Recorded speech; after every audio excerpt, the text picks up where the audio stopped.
जय गुरुदेव।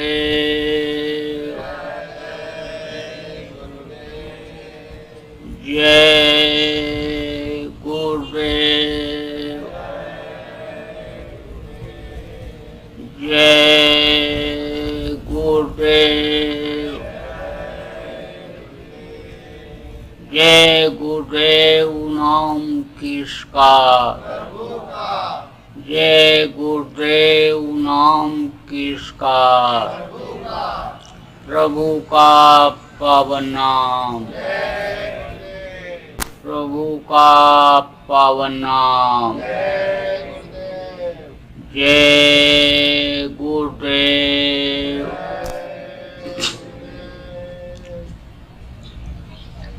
गुरुदेव तुम्हारे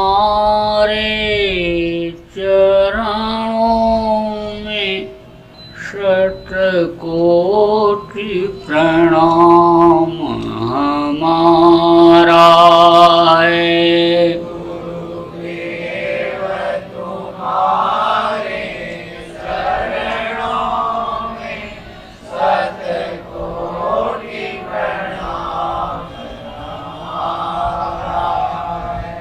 मेरी नैया पार लगा देना, कितनों को पार उतारा है। मेरी नैया पार लगा देना, कितनों को पार उतारा है। मैं बालक बुध तुम्हारा हूँ, तुम समर्थ पिता हमारे हो।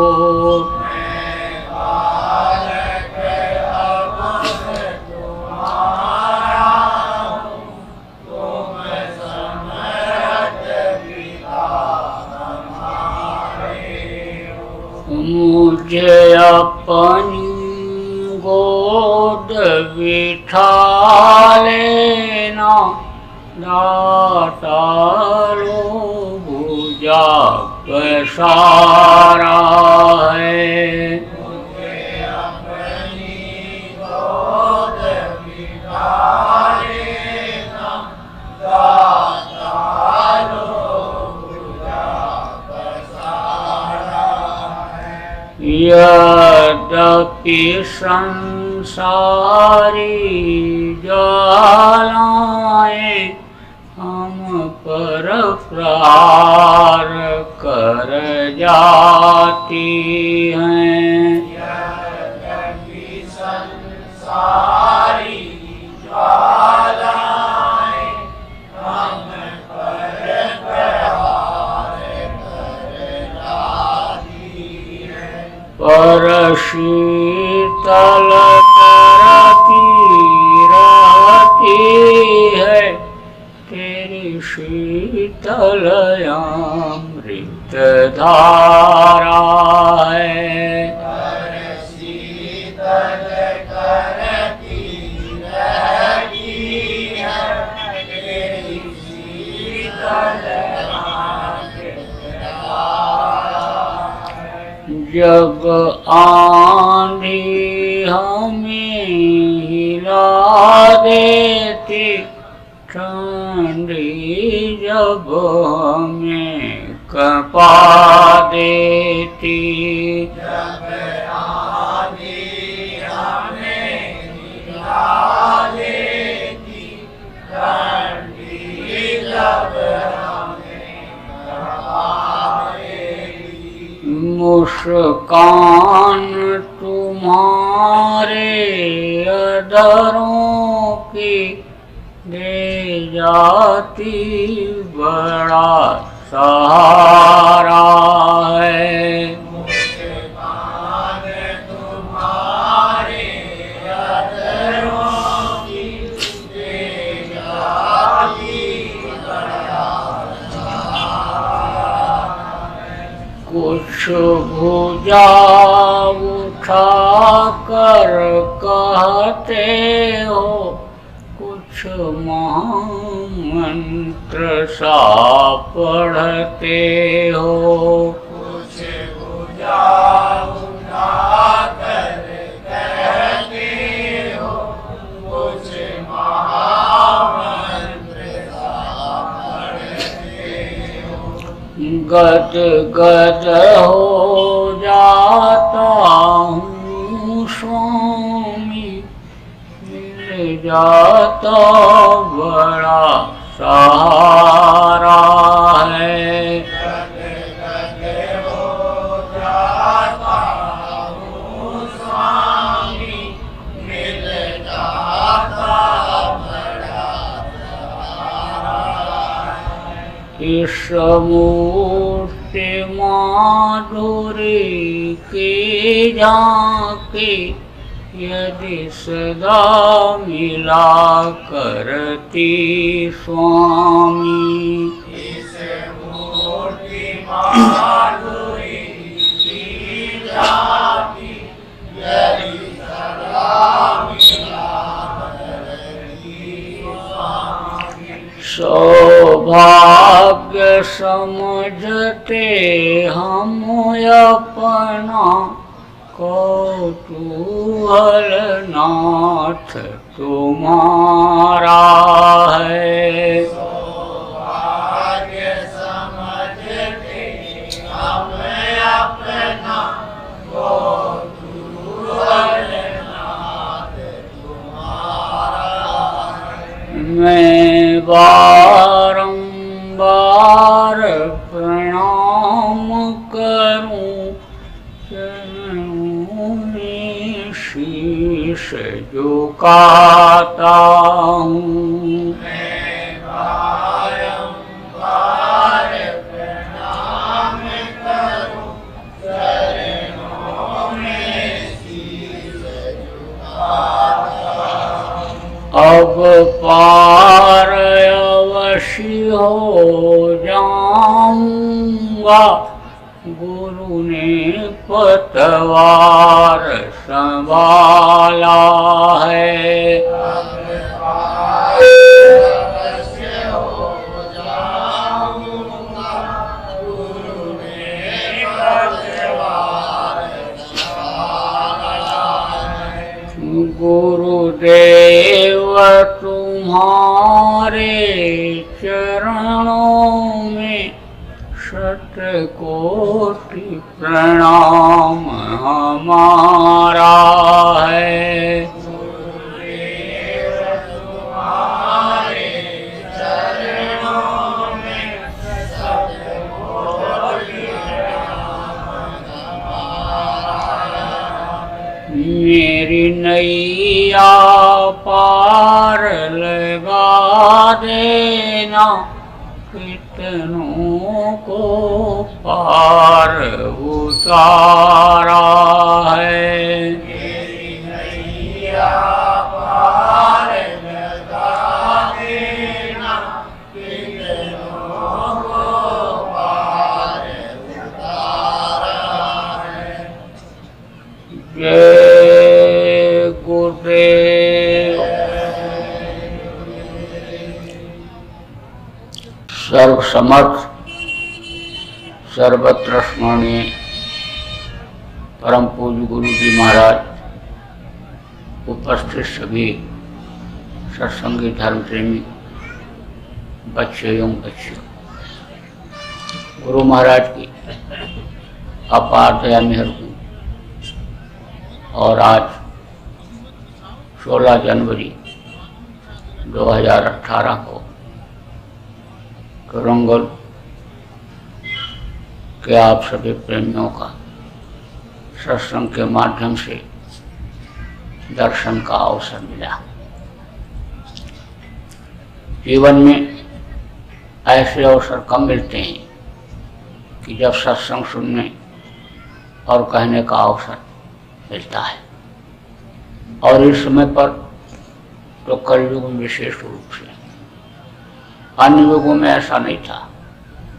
अन्य युगों में आदमी थोड़ा समय अपने गृहस्थी से निकाल करके और संत महात्माओं के पास जाता था, सत्संग वचन सुनता और उसका पालन करता। जब लोग सत्संग सुनते, सत्संग से जानकारी गृहस्थ आश्रम में रहने की ले लेते, संतों महात्माओं के बताए रास्ते पर चलते, तो यही गृहस्थ आश्रम स्वर्ग जैसा था। कोई खींचातानी आज की तरह से नहीं थी। आदमी घर के झगड़ा झंझट से घर छोड़ करके भगता नहीं था, औरतें घर के झगड़ा झंझट से जल करके मरती नहीं थी, भाई भाई के खून का प्यासा नहीं था। कोई भी दहेज का तलाक का मुकदमा नहीं चलता था। बड़ा समुद्र, बड़ा प्रेम आपस में। प्रकृति के भगवान के नियम के अनुसार लोग काम करते थे, नियम को कोई तोड़ता नहीं था। तो जब मालिक के बनाए हुए नियम के अनुसार लोग चलते, तो समय पर जाड़ा, समय पर गर्मी और समय पर बरसात होती थी। खाने पहनने की किसी को कोई दिक्कत नहीं रहती, दोनों समय खाने को मिलता, तन ढकने के लिए कपड़ा सबके पास रहता, रहने के लिए वतन मकान रहता। उस वक्त पर जब लोग अपने आत्मा के लिए भी कुछ करते थे, तो लोगों में आत्मबल भी था। देखो, सती सावित्री ने पति के प्राण को वापस ले लिया। सती अनसुईया ने ब्रह्मा विष्णु महेश को छोटा छोटा बच्चा बना दिया। इस वक्त पर आदमी अपने शरीर के लिए ही करने में लग गया। खाने का इंतजाम, कपड़े का इंतजाम, घर मकान बनाओ, बाल बच्चों को पढ़ाओ लिखाओ, कि कम करके लाएंगे खिलाएंगे, बुढ़ापे में दो रोटी के सहारा बनेंगे। शरीर के लिए ही सब कुछ करने में लग गया, लेकिन शरीर का इसका कोई ठिकाना नहीं रहा। कब कहाँ इसको खाली कर देना पड़े। ये तो किराए के मकान की तरह से है। जैसे कोई नौकरी करने, व्यापार करने या पढ़ाई करने के लिए शहरों में जाता है और वहाँ किराए पर मकान लेकर के रहता है, लेकिन एक दिन उसको खाली करना पड़ता क्योंकि वो दूसरे का मकान है। ऐसे ये शरीर जो आपको मिला, ये किराए के मकान की तरह से है। इस समय तो आप ये कहते हो कि ये मेरा शरीर है, मेरा हाथ है, मेरा पैर है, मेरा सिर है, मेरा है। लेकिन सोचो आप कि यही चीज़ तो बाप दादा भी कहते रहे कि मेरा शरीर, मेरा शरीर। उनका शरीर होता तो वो रहते, वो इस दुनिया से जाते। अगर उनका शरीर होता तो यहाँ रहते। जिस मकान को आप कहते हो मेरा मकान, मेरा मकान, मेरा घर, उसी घर को वो भी मेरा मेरा कहते चले गए। जिस जमीन जायदाद को आप अपना कह रहे हो, उसी को बहुत से लोग अन्य जोते बोए, खेती किया, खाए और इस दुनिया संसार से चले गए। तो सच पूछो तो न तो ये शरीर आपका है और न ये दुनिया आपकी है, और न दुनिया की चीज़ें आपकी हैं। आप तो कुछ दिन के लिए यहाँ भेजे गए हो और ये चीज़ें आपके लिए ये बनाई गई। यहाँ पर आने के बाद बस पेट के चक्कर में, घर मकान के चक्कर में, रुपया पैसा के चक्कर में आप दिन रात घूमते रहते हो। भाषावाद, जातिवाद, एरियावाद, इन्हीं चीज़ों में आप फंसे हुए हो। असली चीज़ को आप नहीं पकड़ पा रहे। लड़ाई झगड़ा, मारकाट, हिंसा, हत्या जो सभी धर्मों में, मजहबों में ममानियत है, उसको करने में आप लगे हुए हो। जो सत्य, अहिंसा, परोपकार और सेवा रूपी धर्म है, उसको आप छोड़ दे रहे हो। धर्म के लिए कहा जाए तो मरने मिटने के लिए तैयार हो जाते हो, लेकिन यह नहीं समझ पाते हो कि धर्म है क्या ही। किसी हिंदू से कहो तुम्हारा धर्म जा रहा है, कहेगा मर जाएंगे मिट जाएंगे, धर्म नहीं जाने देंगे। जय बजरंगबली बोल करके, लाल दुपट्टा बांध करके मरने मारने के लिए निकल पड़ेगा। किसी मुसलमान से कहो तुम्हारा धर्म जा रहा है, अल्लाहू अकबर बोल करके काली पट्टी बांध कर तलवार लेकर के धर्म की रक्षा के लिए वो भी निकल पड़ेगा। किसी सिख से कहो तुम्हारा धर्म जा रहा, वाहिगुरु बोल करके प्राण लेकर वो भी निकल पड़ेगा। और ईसाई भी इसी तरह से। लेकिन इन चारों से पूछो कि धर्म है क्या चीज़, कौन से धर्म के लिए तुम मरने मिटने जा रहे हो, तो बता नहीं पाएगा। तो धर्म तो एक है, मानव धर्म, उस मालिक का बनाया हुआ सत्य, अहिंसा, परोपकार और सेवा, यही मानव धर्म, ये उस मालिक का बनाया हुआ। ये अन्य समझ लो शरीर उस मालिक का ही दिया हुआ है। न उसने हिंदू पैदा किया, न मुसलमान पैदा किया, न सिख पैदा किया, न ईसाई पैदा किया। बनाया उसने क्या, इंसान का बच्चा, इंसान पैदा किया और इंसान के लिए सारी चीज़ें बनी। आप देखो, पानी सबके लिए एक जैसा, आसमान सबके लिए एक जैसा, धरती सबके लिए एक जैसी, और ये देखो खून एक ही जैसा, मांस आप देखो एक जैसा, ये चमड़े हड्डी आने जो शरीर के हैं ये सब एक जैसे। ये तो टिफरकेबाजी लोगों ने पैदा कर दिया और जो असला काम अपना था उसको छोड़ दिया और बस इसी टिफरकेबाजी में और इसी में अपना समय अनबेकार करते रहे, अज्ञानता में, न जानकारी में। एक फैक्ट्री में बहुत से लोग काम करते थे, तो दोपहर में जब छुट्टी होती खाने पीने की, तो जगह जगह बैठ करके लोग खाते बातचीत करते रहते। तो उसी फैक्ट्री में एक मध्य भारत के थे, एक पंजाब के थे सरदार जी, और एक थे अंग्रेज, एक पारसी थे। तो ये चारों में दोस्ती हो गई और ये दोनों थोड़ा अच्छे विचार, धार्मिक विचार के थे। तो विचार जब आदमी के मिल जाते हैं तो दोस्ती हो जाती है। यानी अपने लोग टीम बनाते हैं और विचारों की ही टीम बनती है। कोई भी काम करना होता है तो टीम बनाते हैं, विचार मिलते हैं, नहीं मिलते विचार मिला देते हैं। तो आपस में बैठ करके बातें करते रहते।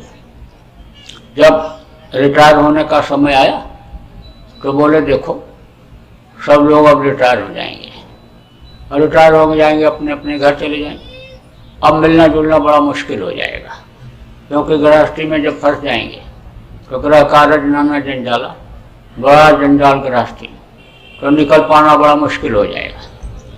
तो कुछ ऐसा काम किया जाए कि चारों के चारों फिर इकट्ठा ही रहा जाए।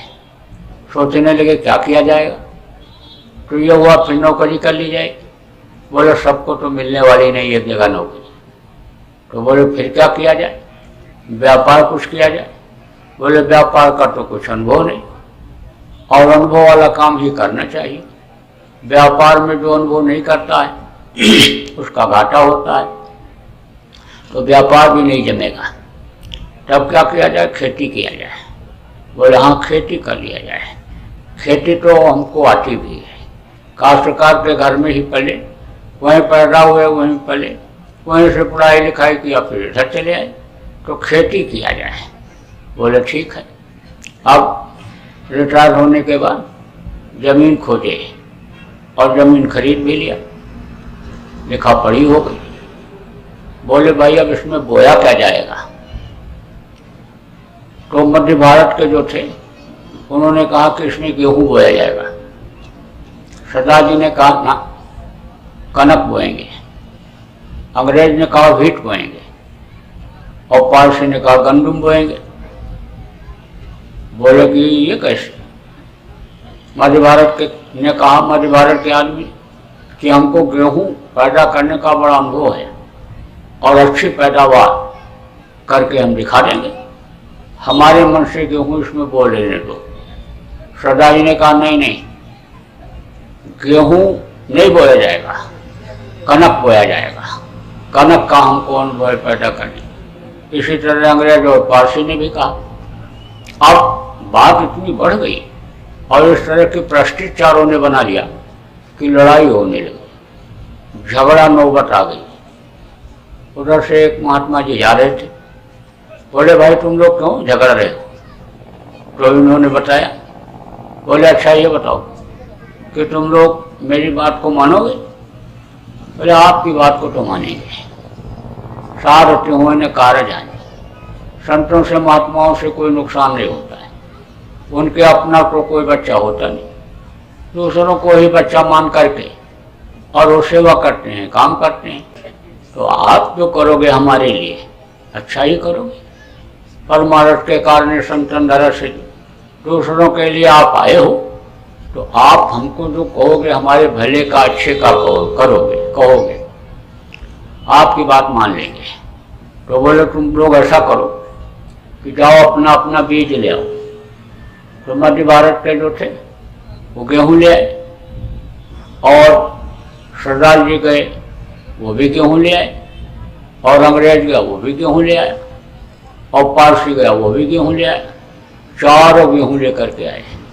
बोले अब ये बताओ कि इसमें क्या फर्क है? चीज तो एक ही है, लेकिन भाषा अलग अलग है, बोली अलग अलग है। इसलिए तुम लड़ रहे थे और लड़ करके अभी कट मर जाते। तो अब आप ये समझो मालिक एक ही है, उसका नाम अलग अलग लोगों ने रख दिया। उसने जो शरीर बनाया जिसमें अपने अंश को प्रवेश किया, माँ के पेट में 5 महीना 10 दिन का पिंड के हो जाने के बाद वो सबका एक ही जैसा है। लेकिन यह भूल भ्रम की दुनिया है। पैदा होते ही पर्दा आंखों के सामने लगा और वो सब ज्ञान खत्म हो गया। माँ के पेट में जब थे तब पूरा ज्ञान था, पूरा समझ लो पिछले जन्मों का भी दिखाई पड़ता था कि हम कहाँ थे। कुत्ता थे, बिल्ली थे, कीड़ा थे, मकोड़ा थे, और राजा थे कि रंक थे कि फकीर थे, कि नरकों में हम थे, कहाँ मारे गए, काटे गए, किस तरह से सब दिखाई पड़ता है।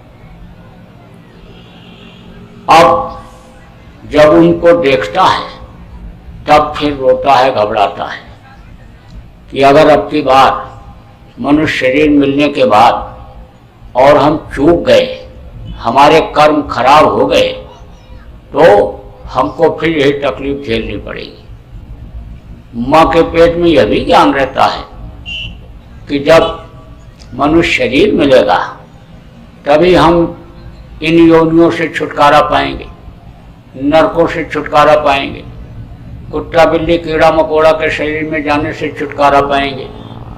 और माँ के पेट में यह भी ज्ञान रहता है कि जब सच्चे गुरु मिलेंगे, समर्थ गुरु मिलेंगे, जिनको संत कहा गया, जब पूरे फकीर मुर्शिद कामिल जिनको कहते हैं वो मिलेंगे और वो रास्ता बताएंगे, तभी यह मुमकिन, तभी यह संभव होगा।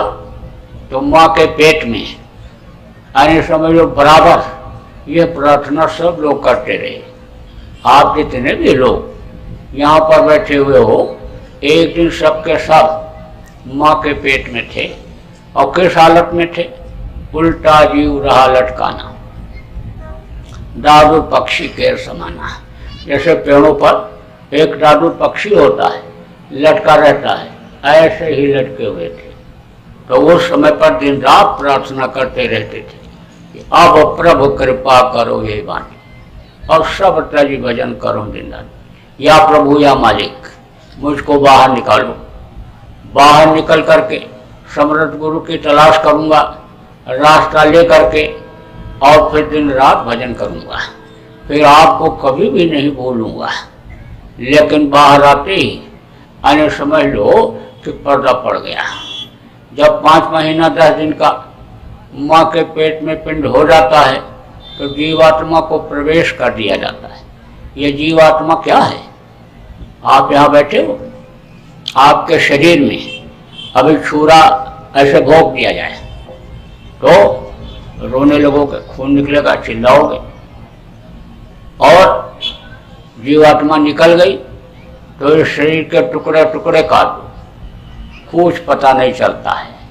तो यह जीवात्मा शरीर को चलाती है। जीवात्मा एक ताकत है, एक शक्ति है मालिक की, जो इसमें प्रवेश की गई है, और वही गर्मी ठंडी और वही हर चीज का अनुभव कराती है। तो ये जीवात्मा 5 महीना 10 दिन की, आज दिन का जब पिंड था तो उसमें अन्न डाल दी गई थी। तो उस समय पर आए समझ लो मालिक का दर्शन होता रहता था। अब जब माँ के पेट से 9 महीना पलने के बाद बाहर निकाले गए तो दर्शन होना बंद हो गया। जब दर्शन होना बंद हो गया तब रोए, कहाँ पहुँच गए, कहाँ पहुँच गए, कहाँ कहाँ कहाँ कहाँ कहाँ चिल्लाए। देखो कोई बच्चा आज तक चड्डी बनियान पहनकर पैदा हुआ? सब नंगे पैदा होते। अब नंगे शरीर में यह गर्मी और ठंडी इस कदर लगती है कि मालूम पड़ता है कि जैसे कोई सुई चुभो रहा। बहुत दर्द होता है। एक तो यह दर्द और दूसरा वो दर्शन न हुआ वो दर्द, इसीलिए बच्चा रोता है, हाथ पैर पटकता है, मुंह से बोलता भी, लेकिन उसकी बोली समझ में नहीं आती। आदमी की बोली तो मतलब यह समझ जाते हो, आदमी की बोली तो समझ लेता है, आदमी का इशारा समझ लेता है। आप कर्नाटक में रहते हो, यूपी बिहार का उधर का कोई आदमी अगर कुछ बोले तो हर कोई आप नहीं समझ सकते हो, लेकिन इशारा समझते हो। अगर कोई ऐसे आपके सामने करेगा ऐसे तो कहोगे प्यासा है पानी पिला दो। इस तरह से अगर कहेगा तो कहोगे भूखा है उसको रोटी खिला दो। आदमी का इशारा तो समझ जाता है, लेकिन बच्चे का रोने का इशारा कोई नहीं समझ पाता है। तो कहते हैं ले चलो डॉक्टर के यहाँ। डॉक्टर को क्या पता क्यों रोता है? डॉक्टर तो इंजेक्शन लगा देता नींद का और बच्चा सो जाता है, आराम मिल जाता है। कहते हो आराम मिल गया, लेकिन वही इंजेक्शन उस नवजात शिशु के शरीर के सिस्टम को बिगाड़ देता है, बहुत नुकसान करता है। तो मोटी बात आपको मैं ये बता रहा था कि जब माँ के पेट में थे तब तो वादा किया था, लेकिन बाहर निकलने के बाद फिर भूल गए। जो पैर आने समझ लो अच्छे काम के लिए मांगा, उससे बुरे काम के लिए गए। हाथ से बुरा किया, आँख से बुरा देखा, कान से बुरा सुने, बुराइयों में ही यानी इस शरीर को लगा दिया। यह जो मानव मंदिर जिसमें मालिक का दर्शन होता है, जिसमें खुदा का दीदार होता जिस्मानी मस्जिद में, इसको गंदा कर दिए। गंदा कर दिए कैसे? इसी में मुर्दा मांस डाल दिया। अब जो पूजा उपासना भी आप करते हो वो कबूल नहीं हो रही है। देखो मिट्टी और पत्थर का मंदिर आप बनाते हो, मस्जिद आप बनाते हो, उसमें अगर कोई गंदी चीज ले जा करके कोई डाल दे तो पूजा पाठ करते हो? नहीं करते हो, सफाई करते हो। यह मानव मंदिर में तो आप जवान के स्वाद के लिए गंदी सी गंदी चीज़ों को डाल देते हो। अब गंदी जगह पर बैठ करके कितना भी पूजा उपासना करो तो वो कबूल नहीं होती है। ख्वाहिशों की कहा गया, ख्वाहिशों की इबादत से वो मालिक कभी खुश नहीं होता है। यही कारण है कि देखो कितना लोग यज्ञ कर रहे, जप कर रहे, तप कर रहे, अनुष्ठान कर रहे, हज करने जा रहे, रोजा नमाज अदा कर रहे, लेकिन सुकून नाम की चीज़ नहीं है। बरकत नाम की चीज़ खत्म हो गई। एक कमाता था 10 खाते थे, अब 10 कमा रहे हैं तो भी नहीं पूरा पड़ रहा है। उसका यही कारण है। आदमी को रहना खाना तौर तरीका यह आया नहीं। संत फकीरों के पास जब लोग जाते थे तब वो सारी चीज़ों का ज्ञान करा देते थे और उनके अनुसार जब चलता था तो पूरा लाभ मिलता था, पूरा फायदा मिलता था। अब जब नहीं जाते तो बस शरीर के लिए करने में सब कुछ लगे हुए, धन दौलत रुपया पैसा मान प्रतिष्ठा इज्जत इसी बल को बढ़ाने बनाने में लगे हुए। किसी को वादा याद आ रहा है? किसी को नहीं। कभी कभी याद आता है जब किसी मुर्दा को जलवाने के लिए,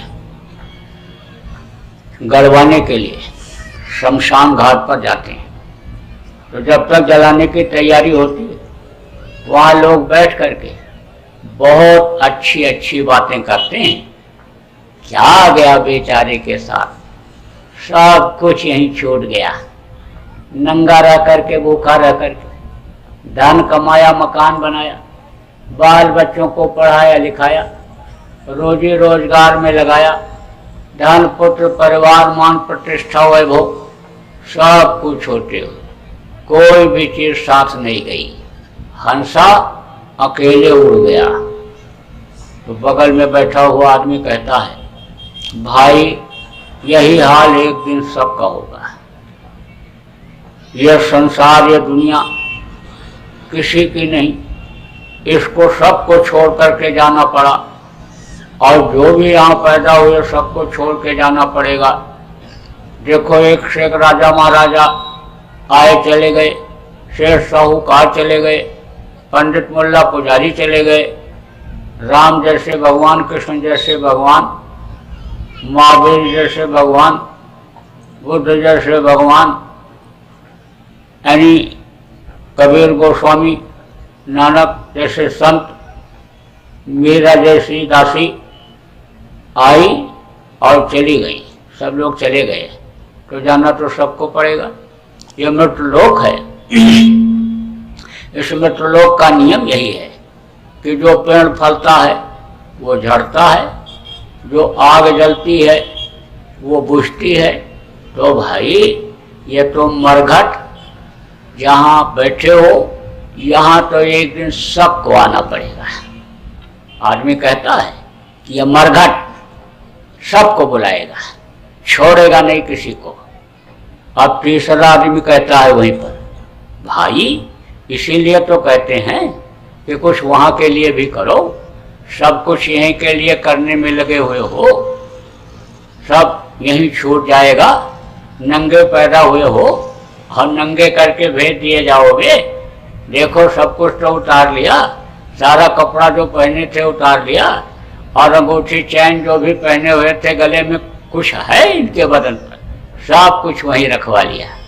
अरे भाई पैदा हुए थे तो मुट्ठी बंधी हुई थी, समझ लो कुछ लेकर आए थे, और अब ये जा रहे हैं तो हाथ फैलाए हुए। यही हाल सबका होगा। दुनिया की यही गति है। इसलिए कुछ वहाँ के लिए भी करना चाहिए। यह घर मकान जब यहाँ छूट गया तो वहाँ भी तो यानी अपनी कुछ जगह बनानी चाहिए कि जिससे वहाँ जा कर के आराम से रह लें। अब नौजवान बैठा सुनता रहता है, कहता बात तो ये सब लोग सही कह रहे हैं, लेकिन अभी तो हमारी गृहस्थी कच्ची है, बच्चे छोटे छोटे हैं, घर मकान बना नहीं है। घर मकान बना दूँ, बच्चों को पढ़ा लिखा दूँ, नौकरी धंधा हमारा सेट हो जाए, फिर तो मैं इसी काम में लग जाऊंगा। जितना ही जल्दी सेट हो जाए उतना ही जल्दी बस भगवान के भजन में लगूंगा। बस शमशान घाट से लौट करके आया और जल्दी जल्दी गृहस्थी को सेट करने लगा। तो आज तक गृहस्थी किसी की सेट हुई? किसी की सेट हुई ही नहीं। और जितना ही सुलझाता है उतनी ही ये गृहस्थी उलझती चली जाती है, और इस कदर फंस जाता है कि जैसे बंदर फंस जाता है। बंदर पकड़ने वाले क्या करते हैं, पतले मुंह का घड़ा बनवाते हैं और उसमें चना डाल करके जहाँ पर बंदर रहता है वहाँ ले जा करके रख देते हैं। थोड़ा सा चना ऐसे बिखेर देते हैं। बंदर जाता है, चना उठा उठा करके खाता है। उसके बाद देखता है कि घड़े के अंदर चना पड़ा हुआ है, उसी में हाथ डाल देता है और मुट्ठी में चना पकड़ता है और निकालने की करता है कोशिश। तो जब हाथ डाला था तब तो पतला था, अब जब मुट्ठी में चना आ गया तो हाथ हो गया मोटा, और पतले मुंह के घड़े से निकलता नहीं। निकालने की कोशिश करता है लेकिन निकलता नहीं। लालच में पड़ जाता है, चना अगर छोड़ दे, मुट्ठी खुल जाए तो हाथ निकल आए, लेकिन उसको छोड़ता ही नहीं है। निकालने की कोशिश तो करता है, लेकिन जब दर्द होता है तो चू चू चू चू चू चू चू चू बोलता है। तो वो शिकारी समझ जाता है कि अब चना छोड़ेगा नहीं, तो मौका अच्छा है, तो अब चलो जाल डाल दो। बस ऊपर से जाल डाल करके और बंदर को पकड़ करके ले जाते हैं, तमाशा दिखाते हैं, पैसा वसूलते हैं, नाच गाना उसको कराते हैं, अभिनय कराते हैं। तो ऐसे ही आदमी ऐसे ही फंस गया। अब फंसने का कारण क्या है? फंसने का कारण यही है कि तौर तरीका नहीं सीख पाए, समझ नहीं पाए, सुलझाने की कोशिश तो किए लेकिन उलझता चला जा रहा है। कारण क्या है? वही नब्या जिब्या का स्वाद। एक कटोरे में आप शहद रख दो, एक मक्खी आती है कटोरे के ऊपर बैठ करके और शहद को खा करके उड़ करके चली जाती है। दूसरी मक्खी आती है कटोरे में कूद पड़ती है, खूब शहद खाती है, लेकिन उसके पंख फंस जाते हैं, निकल नहीं पाती। ऐसे भगवान ने भोग बनाया किसके लिए? भोगने के लिए, लेकिन फंसने के लिए तो नहीं बनाया। अब आज का इंसान अन्य समझ लो कि फंसता जा रहा, जवान के स्वाद के चक्कर में अन्य समझ लो कि मारकाट अन्य तक कर डालता, हिंसा हत्या तक कर डालता। नब्या के स्वाद में अन्य फंस करके बहन बहू बेटी की भी पहचान आदमी खत्म कर दे रहा है। तो बस ये जिंदगी ऐसे चली जाती कैसी कि जैसे पशु और पक्षियों की चली जाती। पशु और पक्षी क्या करते हैं? पैदा होते हैं, खाते हैं, बच्चा पैदा करते हैं और दुनिया संसार से चले जाते हैं। 84 लाख योनियों में सबसे श्रेष्ठ योनि मनुष्य की, और बुद्धि विवेक पूरा भरा हुआ, मनुष्य के अंदर पूरा भरा हुआ है बुद्धि विवेक। लेकिन सब कुछ होते हुए भी, देव दुर्लभ शरीर पाते हुए भी, जिसके लिए देवता 24 घंटे तरसते हैं, ऐसा शरीर पाते हुए भी और आदमी फंस रहा है और फंस करके अपने सांसों की पूंजी को खत्म कर दे रहा है। यह सांसों की पूंजी ये गिन करके मिली है, जैसे खत्म होगी वैसे ये शरीर धड़ाम से गिरेगा। फिर इसको लोग क्या कहेंगे? मिट्टी। आप इतने आदमी बैठे हो, अभी किसी के शरीर के ऊपर हाथ रख करके कहो कि यह तुम्हारा मिट्टी है, तो कहेगा नालायक कहीं के, मिट्टी बता रहा है। ये हीरा जैसी काया, बढ़िया तेल साबुन लगाता हूँ, अच्छा कपड़ा पहनाता हूँ, अच्छे मकान में रखता हूँ, अच्छे गाड़ी घोड़ा पर एक जगह से दूसरी जगह ले जाता हूँ, सम्मान लोग करते, इज्जत करते, पैर छूते हैं, प्रणाम करते हैं, और उसको ये मिट्टी बता रहा है। मोतियाबिंद हो गया आँख में, दिखाई नहीं पड़ता है, ये मिट्टी है। लेकिन प्राण निकलने के बाद इस शरीर को लोग मिट्टी ही कहते हैं और बस ले जा करके जला करके राख कर देते हैं। जीवन लीला खत्म। शरीर तो छूट जाता है, लेकिन शरीर को चलाने वाली जीवात्मा का क्या हाल होता है, इसके बारे में भी आप समझ लो। देखो, जो लोग अपने शरीर के लिए ही सब कुछ करते रहे, इसी के सुख सुविधा के लिए झूठ बोले, बेईमानी किया, चोरी किया, चकारी किया, हिंसा हत्या किया, लूटपाट किया, अन्य बुरा कर्म जिसको कहते हैं वो किया, उनके जीवात्मा को जबरदस्ती इसमें से निकाला जाता है। जो संत होते हैं उनकी आत्मा जब वो चाहते हैं तब निकाल लेते हैं, अपने प्राणों को जब चाहते हैं तब निकाल लेते हैं। प्राण अलग होता है, जीवात्मा अलग होती है। प्राण 10 प्रकार के होते हैं, 5 प्रकार के प्राण नीचे की तरफ, 5 प्रकार के ऊपर की तरफ, और जीवात्मा एक होती है। तो जब वो चाहते हैं तो प्राणों को निकाल लेते हैं। जो साधक सिद्ध होते हैं उनके प्राण सुषुम्ना फोड़ कर निकलते हैं। सुषुम्ना नाड़ी होती है, इंगला पिंगला सुषुम्ना, ये 3 नाड़ियाँ इस शरीर को चलाती हैं। और चक्र होते हैं इसमें, गोदा चक्र ये टट्टी की जगह होता है, और इंद्रिय चक्र ये पेशाब की जगह होता है, और नाभि चक्र यहाँ पर होता है, और हृदय चक्र यहाँ पर होता है, और कंठ चक्र ये यहाँ पर होता है। एक चक्र शरीर को चलाते हैं। और चलाने वाली जो शक्ति है यानी जीवात्मा, यानी वो यहाँ पर बैठी हुई है, बहुत छोटी, अति सूक्ष्म, उसको आप देख नहीं सकते हो। वही जीवात्मा यानी समझ लो आपके अंदर है, हमारे अंदर है, घोड़ा गधा मुर्गा भैंसा में भी वही है, वही ऊंट और बकरी में भी है, वही हाथी में भी है, और चींटी से भी जो छोटा कीड़ा है वही जीवात्मा उसमें भी है। एक ही जैसी है, एक सिस्टम उसने बनाया। देखो आप इतने आदमी बैठे हुए हो, हजारों की संख्या में हो, लेकिन चेहरा किसी का किसी से मिलता है? चेहरा किसी का किसी से नहीं मिलता। अभी चेहरा मिलने लग जाए तो सोचो कितनी धोखाधड़ी हो जाए, कितनी बेईमानी हो जाए, कितनी ठगी हो जाए। तो वो जो उसका सिस्टम बहुत सही। अब ये जरूर है कि आदमी से जब अच्छा काम हो जाता है तब कहता है मैंने किया, मैंने किया।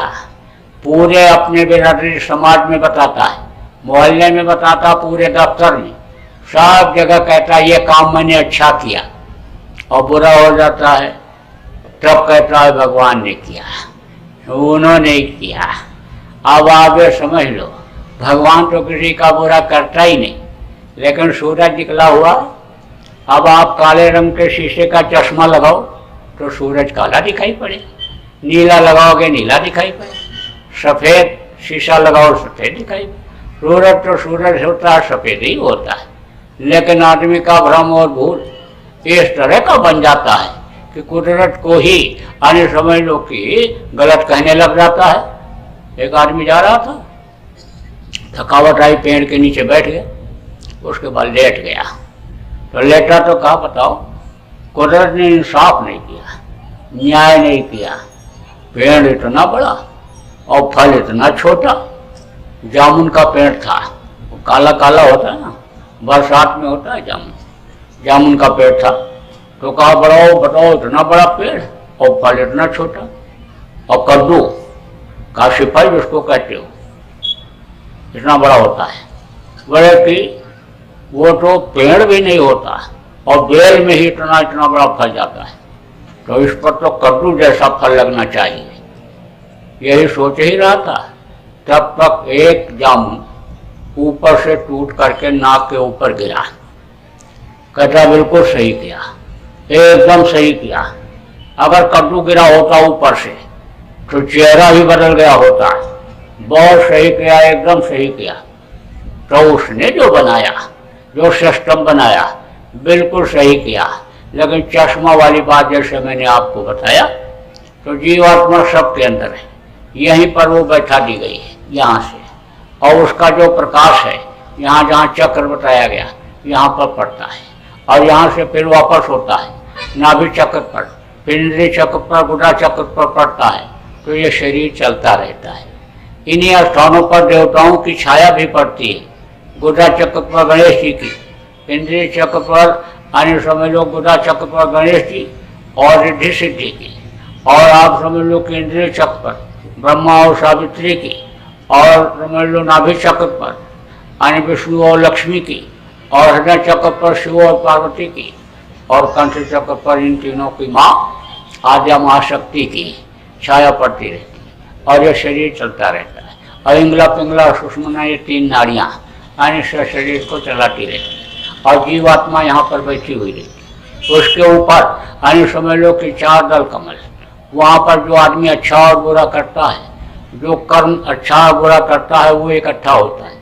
उसके ऊपर 6 दल कमल यानी उसके अंदर 6 तरह की शक्तियाँ काम करती हैं। जन्म, अष्ट, परिणामी, वृद्ध और क्षीण। वही शक्ति माँ के पेट में बच्चे को बनाती है, यानी समझ लो वही 9 महीने में इसको तैयार करती है। अब वो शक्तियाँ कम और ज़्यादा जब हो जाती हैं, तब किसी का एक आँख नहीं बन पाया, किसी का एक कान नहीं बन पाया, किसी की उंगली छोटी हो गई, किसी की एक उंगली और बढ़ जाती है। तो यह ऐसा कब होता है? शक्तियाँ कम और ज़्यादा कब काम करती हैं? कि जब जिसके पेट में यानी बच्चा रहता है वो माँ का खान पान चाल चलन जैसा रहता है। इसीलिए ये जो माताएं होती हैं बहुओं को समझाती रहती हैं कि तुम्हारे पेट में बच्चा आ गया, अब तुम यानी गर्म चीज मत खाना, अब तुम पुरुष से दूर रहना, अब तुम ग्रहण की किरणों से बचना, और तुम कुछ पूजा पाठ करते रहना, सुमिरन भजन करते रहना, जिससे बच्चा अच्छे से पैदा हो जाए, बन करके बुद्धिमान निकले। देखो, एक ही माँ बाप के दो बच्चे, कहते हैं कि ये बच्चा बड़ा बुद्धिमान है, तेज है, प्रखर बुद्धि का है, और दूसरे को कहते हैं कि इसका दिमाग काम नहीं करता है। ये इसको बताना पड़ता है, कई बार बताना पड़ता है, इसका दिमाग बहुत कमज़ोर है। अब आप सोचो, एक ही माँ के पेट में दोनों पले, एक ही रजबीर से बच्चे बढ़े, एक ही तरह से पालन पोषण हुआ, लेकिन दिल दिमाग बुद्धि क्यों अलग अलग हो गई। माँ ने जब अन्य समझ लो मालिक को याद किया, मालिक पर विश्वास किया, सच्चाई रूपी धर्म, अहिंसा रूपी धर्म का पालन किया, जब सेवा भाव उसके अंदर रहा, विचार भावनाएं अच्छी रहीं, तो अच्छे से बच्चा पल गया, और अच्छे से पेट में पल करके बाहर निकल आया, बुद्धिमान हुआ। और जब भावना कलुषित हो गई, जब खान पान में गड़बड़ी हो गई, चरित्र में गड़बड़ी हो गई, तो बच्चे गड़बड़ हो गए, खराब निकल आए। अब आप समझो कि यानी 6 तरह की शक्तियाँ ये माँ के पेट में यानी बनाती हैं, जन्म, अष्ट, परिणामी, पेट और क्षीर। उसके ऊपर में यानी एक शरीर है ये, यानी समझ लो उसके ऊपर जब जीवात्मा यहाँ से निकलती है, वो तरीका आपको बताया जाएगा जीवात्मा को निकालने का, ऊपरी लोकों में घुमाने का, यानी आपको तरीका आज बताया जाएगा। ये वही तरीका है वही जो यानी कृष्ण ने बताया था अर्जुन को, यानी अर्जुन को जो दिखाया था नज़ारा, वही नज़ारा देखने का तरीका आपको बताऊंगा। जब महाभारत शुरू होने को हुआ तो यानी कृष्ण ने कहा कि उठाओ गांडीओ, चलो मैदान में। कृष्ण ने कहा यहाँ सब मेरे काका चाचा नाना मामा खड़े हैं, इनको मार करके मैं अधोगति प्राप्त नहीं करना चाहता हूँ, नरक नहीं जाना चाहता हूँ। तो कृष्ण ने कहा इतना दिन हो गया तुमको मेरे साथ रहते हुए, और अब भी तुम नहीं पहचान पाए, बैठो तुमको दिखाता हूँ कि महाभारत तो हो गया, निमित्त तुमको बनना है। तो बैठाया और ठोका यहीं पर, तो खुली दिव्य दृष्टि, तीसरी आँख खुली जो जीवात्मा के अंदर है, तो उन्होंने देखा कि बड़े बड़े जो धाराशाही पड़े, एक तरफ से यानी चक्र सुदर्शन ने सब का सिर काट दिया है, हमको तो खाली निमित्त मात्र बनना है। तो वो यानी आपको अन्य तरीका बताया जाएगा ऊपरी लोगों के नज़ारे को, आगे आने वाले समय को देखने के लिए सारा दृश्य आपके सामने आवे, वो तो आपको बताया जाए। अब आगे समझो कि जीवात्मा वहाँ से जब ऊपर निकलती है तो समझ लो कि ये 17 तत्वों के लिंग शरीर में जाती है, जिसमें देवी और देवता रहते हैं। उसके बाद में फिर सूक्ष्म शरीर में 9 तत्व, और उसके बाद में 5 तत्वों का शरीर, रूप, रस, स्पर्श, गंध और शब्द। और उसके आगे जब बढ़ती है तब शब्द को ये पकड़ती है। शब्द से ही सारा संसार बना, अंड पिंड ब्रह्मांड देवी देवता सब शब्द से बने, और शब्द से ही ये जीवात्मा नीचे उतारी गई, और शब्द को पकड़ करके ही जा सकती है। तभी कहा गया ढाई आखर प्रेम से पढ़े सो पंडित होए, पोथी पढ़ पर जग मुआ पंडित भयानक हुए। तो ढाई अक्षर क्या है? शा आधा बाप शब्द, शब्द शब्द ढाई अक्षर है, शब्द में ढाई अक्षर।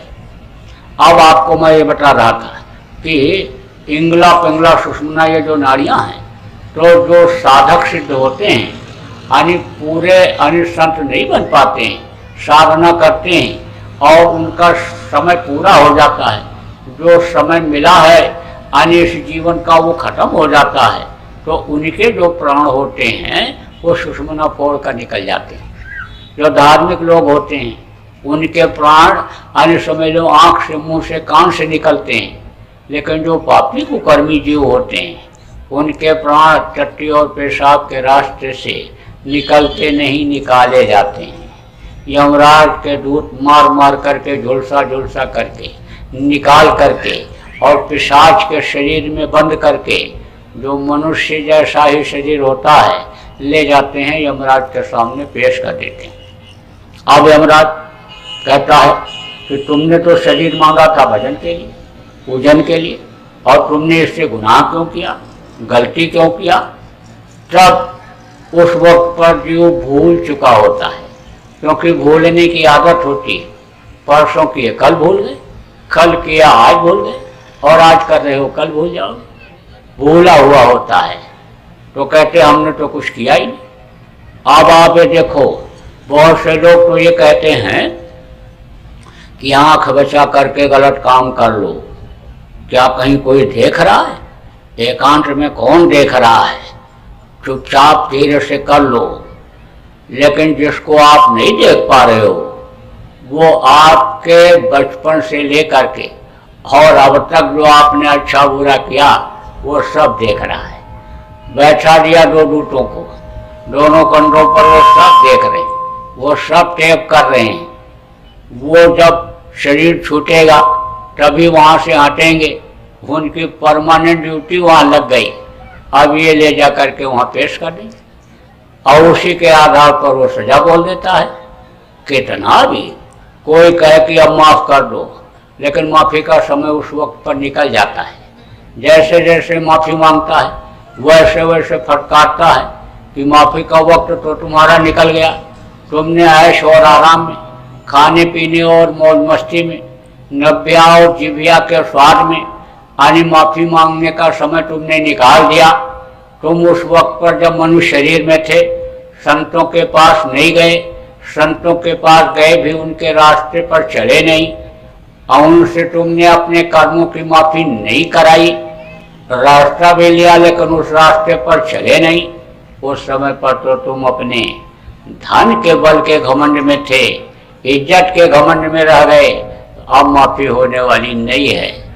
आप ये समझ लो कि आप यहाँ पर बैठे हुए हो, आपको समझाया जा रहा है, बताया जा रहा है, और बातों को आपने नहीं पकड़ा, बातों को नहीं समझा, बातों को नहीं माना, तो कितना भी आप कहोगे कि हमको तो किसी ने बताया नहीं, समझाया नहीं, तो मानने वाला नहीं।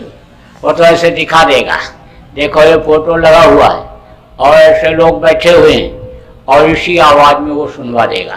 कहेगा देखो इन्होंने तुमको समझाया था, बताया था, लेकिन तुम नहीं मानी और तुम गलती पर गलती करते गए, तो अब तो तुमको सजा भोगनी ही पड़ेगी। तो डाल देता है नरकों में। अब आप ये समझो क्यों नरकों में बड़ी तकलीफ होती है। मार पड़ती है आंखें फोड़ करके, और मारते हैं, दौड़ाते हैं, गिरता हाथ पैर टूटता है, ऐसे हाथ पकड़ करके ऐसे फेंक देते हैं, हाथ में रह जाता है और दर उधर पड़ा रहता है, उखड़ जाता है। अब दर्द से रोता है, चिल्लाता है, फिर उसी हाथ को जोड़ देते हैं और उसके बाद में फिर फेंकते हैं, पैर पकड़ के फेंकते हैं और फिर उसके बाद जोड़ देते हैं। आपका हाथ यहाँ से काट दिया जाए, अभी तो आपको दर्द नहीं होता है, ये आपको नहीं मालूम है कि वही रूह मुर्गा में भी है, भैंसा में भी है, बकरा में भी है, ये आपको नहीं मालूम। और जिस तरह से हमारी उंगली कटती है और दर्द होता है, उसी तरह से उसको भी दर्द होता है, तकलीफ होती है। आप तो उसको काट देते हो, लेकिन अब आप ये समझो कि बहुत दर्द होता है। आपका हाथ यहाँ से काट दिया जाए तो उंगलियाँ अलग हो गई।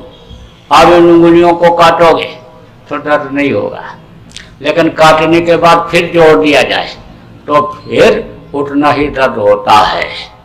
अब आप ये समझो इसी तरह से काटते हैं, फिर जोड़ते हैं, काटते हैं, फिर जोड़ते हैं, सजा भोगने के लिए ही यानी वहाँ भेजा जाता है, कान नरकों में, जिसको दोजख कहते हैं। उस दोजख में बहुत दिन रहना पड़ता है। वहाँ से जब छुटकारा मिलता है तब कुत्ता, बिल्ली, कीड़ा मकोड़ा, सांप, गोजर, बिच्छू के शरीर में यही जीवात्मा बंद कर दी जाती है। जान बचाते फिरो। आप इतने आदमी बैठे हो, अभी एक सांप उधर से ऐसे आता हुआ दिखाई पड़ जाए तो सब लोग उठ के भगोगे, एक नहीं रुकोगे। यहाँ एक बिच्छू दिखाई पड़ जाए तो अभी सब लोग भगोगे। क्यों? कहोगे जहर है इसके अंदर, काट लेगा, मर जाएंगे। लेकिन आदमी को देख करके सांप भगते हैं, आदमी दिखाई पड़ता है तुरंत रास्ता बदल देते हैं, डरते हैं। आदमी से आने समझ लो कि शेर भी डरता है, इतना ताकतवर होता है शेर, लेकिन शेर के सामने ऐसे आप पड़ जाओ तो जब तक उसकी आंखों में देखते रहो तब तक हमला नहीं करेगा। वो ये सोचता पता नहीं कैसे कौन से एंगल से हमारे ऊपर ये हमला कर दें, जब पलक दबाओगे तब मारेगा, तब नहीं चूकेगा।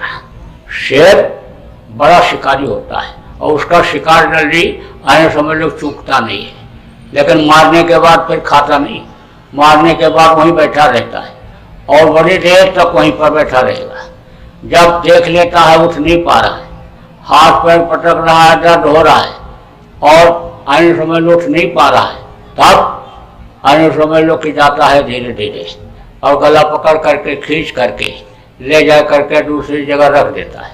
खाता अब भी नहीं है, बैठा रहता है, सोचता है कहीं ऐसा ना हमारे ऊपर हमला कर दे, वहीं बैठ जाता है, देखता रहता है कि बिल्कुल ढेर हो गया, अब ये उठ नहीं सकता, तब धीरे धीरे जाता है, तब खाता है। तो अब आप ये समझो कि कुत्ता बिल्ली कीड़ा मकोड़ा के शरीर में, सांप गोजर बिच्छू के शरीर में यही जीवात्मा को जाना पड़ता है, तकलीफ झेलनी पड़ती है। अब आप समझो 86 लाख योनियाँ बताई, उनमें गाय और बैल की योन के बाद फिर 9 महीने माँ के पेट में उल्टे लटकने के बाद ये मनुष्य शरीर मिलता है। अब मान लो आपके ऊपर मालिक की दया हो गई, आपको मनुष्य शरीर भी मिल गया, लेकिन सदगुरु नहीं मिले, रास्ता बताने वाले मुर्शिद कामिल नहीं मिले, तो भटक भटक सब भटका खाया और सदगुरु बिन कोई राह न पाया। बगैर सदगुरु के रास्ता नहीं मिल सकता है। गुरु अलग होते हैं और सदगुरु अलग होते हैं। गुरु किसको कहते हैं? जो कोई भी किसी भी चीज के लिए यानी जानकारी करा देता है, रास्ता बता देता है, उसको लोग गुरु कहने लगते हैं। आप लोग को अच्छे काम जो सिखाते हैं उनको भी गुरु कहते हैं, और जो बुरा काम सिखा देते हैं, चोरी चकारी, उनको भी लोग गुरु कहने लग जाते हैं। गुरु का मतलब होता है जो इल्म दे, जो बतावे, जानकारी करावे। अब गुरु गुरु में भी भेद होता है। गुरु तो एक ही होते हैं, जैसे मास्टर एक होते हैं, स्कूल में पढ़ाते हैं, 5 दर्जे को पढ़ाते हैं, कोई 10 को पढ़ाता है, कोई 12 को पढ़ाता है, काम वही है, दर्जा अलग अलग है, जानकारी अलग अलग है। ऐसे ही जिसको जहाँ तक की जानकारी होती है वहाँ तक का रास्ता बतलाता है। जैसे 5 दर्जा का मास्टर है, को 10 दर्जा के लड़के को पढ़ा दो, नहीं पढ़ा सकता।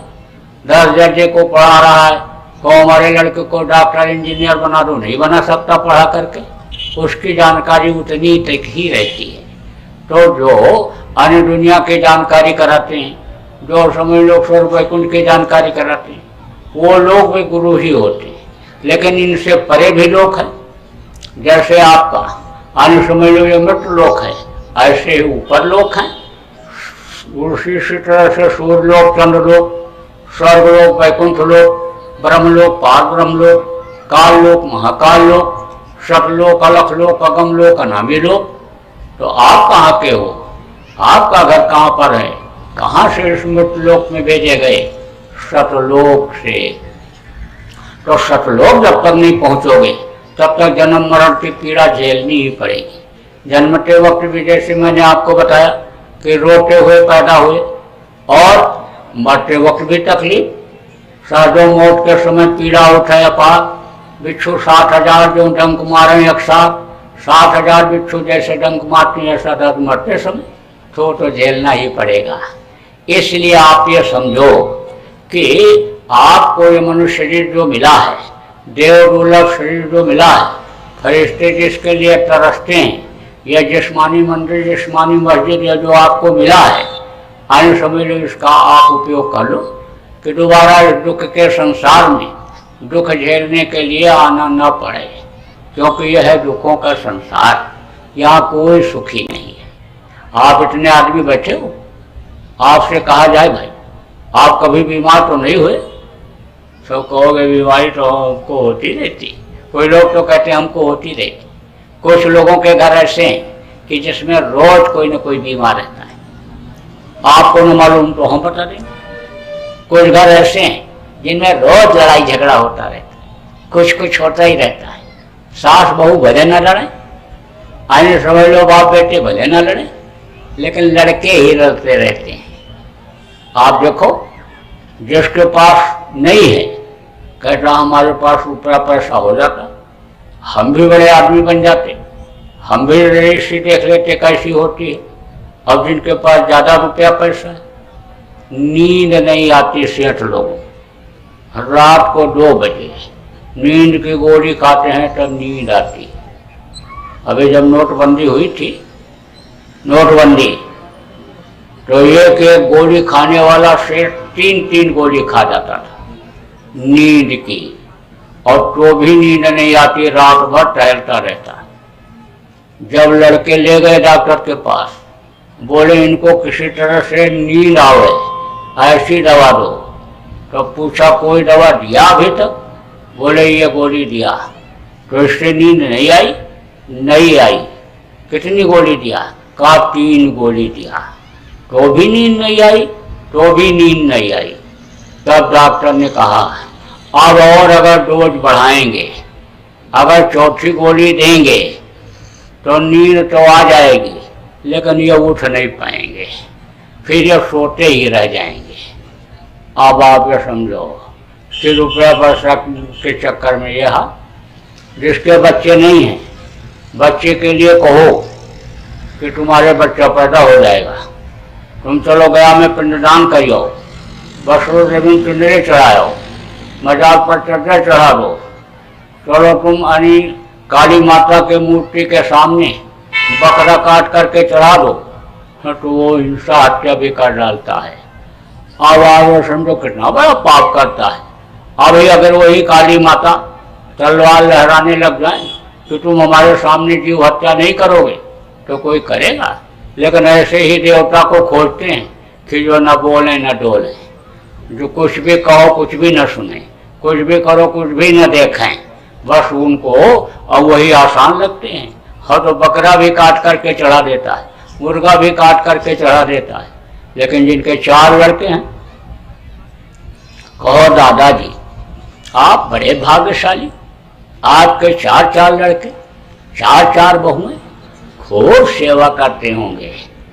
तब बुढ़ा क्या कहता है, ये मर जाते तो ठीक था, ये जीने नहीं दे रहे, जान के लाले पड़ रहे, और ऐसे वंश निर्वंश अच्छा।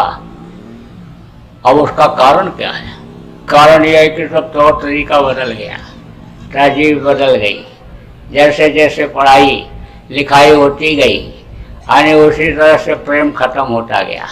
पढ़ लिख करके आते हैं, पैसा जब कमाने लगते हैं तो माँ बाप को घर से बाहर निकाल देते हैं सेवा करने के बजाय। आप देखो जैसे जैसे पैसा होता गया वैसे वैसे शरीर नंगा होता चला गया, कपड़े उतरते चले गए, हानि बस इतना पहन लिया खाली बस चड्डी बन जाए। पूछो ये नंगे क्यों जा रहे हैं हवाई जहाज पर बैठने के लिए? बोले ये बड़े आदमी हैं, ये बड़े आदमी हैं, करोड़पति हैं, नंगे हो गए। आवाज समझो, बुढ़ा कहता है कमाई तो लड़का बहुत करता है, लेकिन फटा पैंट पहनता है। पूछो भाई आपने कहा नहीं काका कि पैंट सिलवा ले? अरे बोला बहुत कहा, लेकिन कहता है ये फैशन है, फैशन, बड़े आदमी फटा पैंट पहनते हैं, बताओ। अरे कहो बहू तो खूब सेवा करती होगी, बढ़िया बढ़िया बना के खिलाती होगी, पढ़ी लिखी बहू तुम्हारी। कहता है क्या पढ़ी लिखी बहू? अरे वो तो खाती रहती है और बनाती रहती है। और एक दिन तुम्हारी चाची ने कहा कि तू खाती रहती है, टेस्ट करती रहती है और बनाती रहती। बोली हाँ टेस्ट करके बनाती हूँ। तो बुढ़ा कहता है कि उसकी माँ ने तो रोटी बनाना सिखाया ही नहीं, पढ़ाई लिखाई ही कराती रह गई। हाँ वो खुद आने बना के नहीं खा सकती है। एक दिन पूछा कि ये घर में खाना नहीं बनाती है? तो लड़के ने कहा होटल में खाती है, होटल में। तो अब आप ये समझो कि बनाया, बुढ़ा कहता बनाना ही नहीं सिखाया, सिखाना चाहिए। खूब पढ़ाओ खूब लिखाओ, लेकिन रोटी बनाना बच्चों को, लड़कियों को सिखाओ।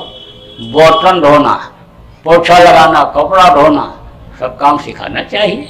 बच्चों का ध्यान रखना चाहिए, बच्चों को सब काम सिखाना चाहिए। गृहस्थी का अपने ऊपर निर्भर रहना सिखाना चाहिए। विदेशों में आप देखो, आप चले जाओ विदेशों में, सब काम अपने हाथ से करते हैं।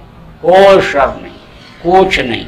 अब ये जरूर है कि वहाँ पर समय का अभाव है, तो हर तरह की मशीनें चल गई। झाड़ू लगाने की मशीन अलग है, गाड़ी साफ करने की मशीन अलग है, जाला चौड़ाने की, सारा मशीन से काम होता है, लेकिन करते सब लोग अपने हाथ से ही। तो अब आप ये समझो कि यह दुखों का संसार हो रहा है। अब आप समझो कि इससे अन्य छुटकारा लेने का अन्य समय आपको है कि दोबारा फिर न यहाँ आना पड़े। तो उसके लिए मैं अभी आपको रास्ता बताऊंगा, सीधा सरल रास्ता। उसके लिए ना आपको घर छोड़ना है, न जमीन जायदाद छोड़ना है, न बाल बच्चों को छोड़ना है। गृहस्थ आश्रम में रहो। आपके पास है तो अच्छा भोजन, शाकाहारी भोजन खाओ। आपके पास है तो अच्छा कपड़ा पहनो। आपके पास है अच्छे मकान में रहो। गाड़ी घोड़ा अच्छा है तो उस पर चलो। दूसरे का मार करके, छीन करके, दिल दुखा करके मतलब ना, दिल दुखा करके लाते हो तो उसी तरह से चला जाता है। मार काट करके लाते हो, बेईमानी करके लाते हो तो उसी तरह से चला जाता है। मान लो चोर न ले जाए तो कौन ले जाएगा? अरे डॉक्टर ले जाएंगे। डॉक्टर अस्पताल में पहुंचोगे तो फौरन यही कहेंगे कि ऑपरेशन होगा और फॉर्म भरो, और नहीं तो जान का खतरा है, जिम्मेदारी नहीं है। बस पैसा भी ले लेते हैं और पेट भी फाड़ देते हैं। आराम से कहते हैं, प्रेम से कहते हैं कि अरे घबराने की बात नहीं है, 2 घंटे का ऑपरेशन है, टीवी में देखते रहना, केवल 3 लाख रुपया लगेगा, केवल 4 लाख रुपया लगेगा। बस दे आते हो, पेट भी पड़वा लेते हो और पैसा भी दे आते हो। तो कहा ना कि कम खाओ और गम खाओ, तो डॉक्टर के पास जाना ही नहीं पड़ेगा। और मेहनत ईमानदारी की कमाई करो, वो तुमको हजम हो जाएगा। और मार काट के लाओगे, दिल दुखा करके लाओगे तो वो इसी तरह से चला जाएगा, झगड़ा झंझट में चला जाएगा, कोर्ट कचहरी में चला जाएगा, क्रोध पैदा हो जाएगा। देखो खान पान जब गड़बड़ होता है तो उसका असर रह जाता है। भीष्म पितामह बाणों की शैया पर लेटे हुए थे, ज्ञान का उपदेश कर रहे थे। जब उनका प्राण निकलने का समय था तो द्रौपदी ने सुना तो हंस दिया। तो भीष्म ने कहा क्यों हंसी? बोली महाराज इस वक्त पर तो आप बहुत अच्छी अच्छी बात बता रहे हो, ज्ञान का उपदेश कर रहे हो, लेकिन यह ज्ञान उस समय कहाँ चला गया था जब दुशासन भरी सभा में हमको नंगी कर रहा था, हमारी चीर खींच रहा था। आप भी सभा में विराजमान थे तो आपने उफ तक नहीं किया, तो ये ज्ञान आपका उस समय कहाँ चला गया था? तब उन्होंने कहा उस समय पर मैं दुर्योधन पापी का अन्न खा रहा था, इसलिए मेरी बुद्धि भ्रष्ट हो गई थी। अब आप सोचो कि अन्न से बुद्धि भ्रष्ट हो सकती है, तो जब जानवरों का खून हम मांस शरीर के अंदर लाओगे तो उसी से तो खून बनता है। अरे खाने से ही तो खून बनता है, और खाने से ही यानी खून से ही तो बुद्धि बनती है। देखो जब ब्लड प्रेशर हाई हो जाता है तो दिमाग काम नहीं करता, दिमाग नहीं काम करता, डॉक्टर के पास जाते हो तो डॉक्टर नापता है तो कहता है ब्लड प्रेशर हाई हो गया। तो उसी का तो खून बना जो खाए थे, गरिष्ठ ने खाए थे। अब वो गरिष्ठता अन्य समझ लो कि क्रोध ला देती है। देखो मांसाहारियों को क्रोध ज्यादा आता है, और क्रोध जब आता है तो अन्य समझ लो कि मार काट करता है। देखो ये जो जानवर होते हैं ना, मांस खाते हैं, उनमें ज़्यादा क्रोध होता है। आप देखो जो शाकाहारी जानवर हैं उनमें उतना नहीं होता है। जैसे एक कमरे में आप 4 बैल बंद कर दो, 4 गाय बंद कर दो और चारा डाल दो, रात भर खाएंगे, सुबह दरवाज़ा खोलोगे आराम से निकल जाएंगे। और एक कमरे में 4 कुत्ता बंद कर दो, रोटी डाल दो, रोटी भी खाएंगे और एक दूसरे को रात भर नोचेंगे। सुबह दरवाज़ा खोलोगे, किसी का कान कटा हुआ, किसी की पूंछ कटी हुई निकलेगी, खून बहता हुआ है। क्यों? क्योंकि मांसाहारी होते हैं, क्रोध ज़्यादा होता है। अब शाकाहारी अन्न खाओगे और वो मार काट लूट करके वाला अन्न नहीं रहेगा, मेहनत की आपकी कमाई रहेगी, तो कुछ सब बर्दाश्त कर ले जाओगे। कहा छोटे बन जाओ, सब प्यार करने लग जाए। आप देखो सास को गुस्सा आवे और बहू चुप हो जाए, और बहू को गुस्सा आवे सास चुप हो जाए। कहते कभी गाड़ी नाव पर और कभी नाव गाड़ी पर। अरे भाई, कभी सास अपने को समझ ले कि बहू को कि यही हमारी सास है, चलो दो बात हम सुन ले, और कभी वो ये समझ ले। अरे भाई, ये सोचो कि जैसे हम माँ को यानी कुछ कह देते थे, माँ हमको कहती थी, ऐसे बहुओं को सोचना चाहिए कि एक माँ को छोड़ करके आए और ये हमारी दूसरी माँ मिल गई, और उसको ये सोचना चाहिए कि एक लड़की की मैंने शादी कर दिया, अब यही मेरी लड़की है, तो प्रेम बना रह जाएगा। यानी बर्दाश्त करने से प्रेम बना रह जाता है। पुरुष को गुस्सा आवे और पत्नी चुप हो जाए, और पत्नी को गुस्सा आवे पति चुप हो जाए, तो झगड़ा हो ही नहीं सकता है। बर्दाश्त कर लो, गम खा लो, तो कोर्ट कचहरी नहीं जाना पड़ेगा। और बर्दाश्त नहीं अगर हुआ तो समझ लो चाहे 10 ही दिन शादी को हुआ हो तो लड़ाई चालू हो जाती है। पहले बातों की लड़ाई होती है, और फिर हाथ पैर घूसिम घूसा की लड़ाई होती है, और फिर कोर्ट कचहरी की लड़ाई होने लगती है, तलाक के और दहेज के मुकदमे चलने लगते हैं। तो भाई बर्दाश्त में बड़ी शक्ति, तो कहा कम खाओ और गम खाओ। यानी कोर्ट कचहरी फिर नहीं जाना पड़ेगा, नहीं कितने जूते घिस जाएंगे, कितनी पेशियां करनी पड़ेंगी, इस समय कोई ठिकाना है। देखो, ये जब भारत का संविधान बना था उस समय की परिस्थितियां और थी, जो नियम कानून बने थे उस समय की परिस्थितियों के अनुसार बने थे, और अब बहुत बड़ा परिवर्तन हो गया। उस नियम कानून के अंतर्गत, पेचीदे कानून के अंतर्गत न न्याय देने वाला न्याय दे पा रहा और न न्याय लेने वाला ले पा रहा, न सुरक्षा करने वाले सुरक्षा कर पा रहे हैं और न लेने वालों को मिल रहा है। अब आप ये समझो कि ऐसी परिस्थिति में यानी कोर्ट कचहरी जाना ही क्यों पड़े। कोई कहे तो 2 बार बर्दाश्त कर लो। तो अब आप ये समझो कि दुखों का संसार ना समझी में ये बन गया। अब दोबारा आपको यहाँ फिर ना आना पड़े, आप अपने घर, अपने वतन, अपने मालिक के पास पहुँच जाओ। उसके लिए आपको रास्ता बतलाता हूँ। हमारे गुरु महाराज भी बतलाते थे।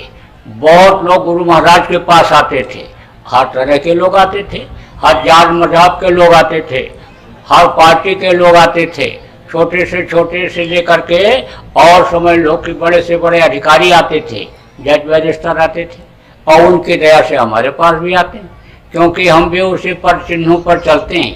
हमारे यहाँ भी कोई तिफरकेबाजी नहीं है, कोई कौम कौमियत की बात नहीं है।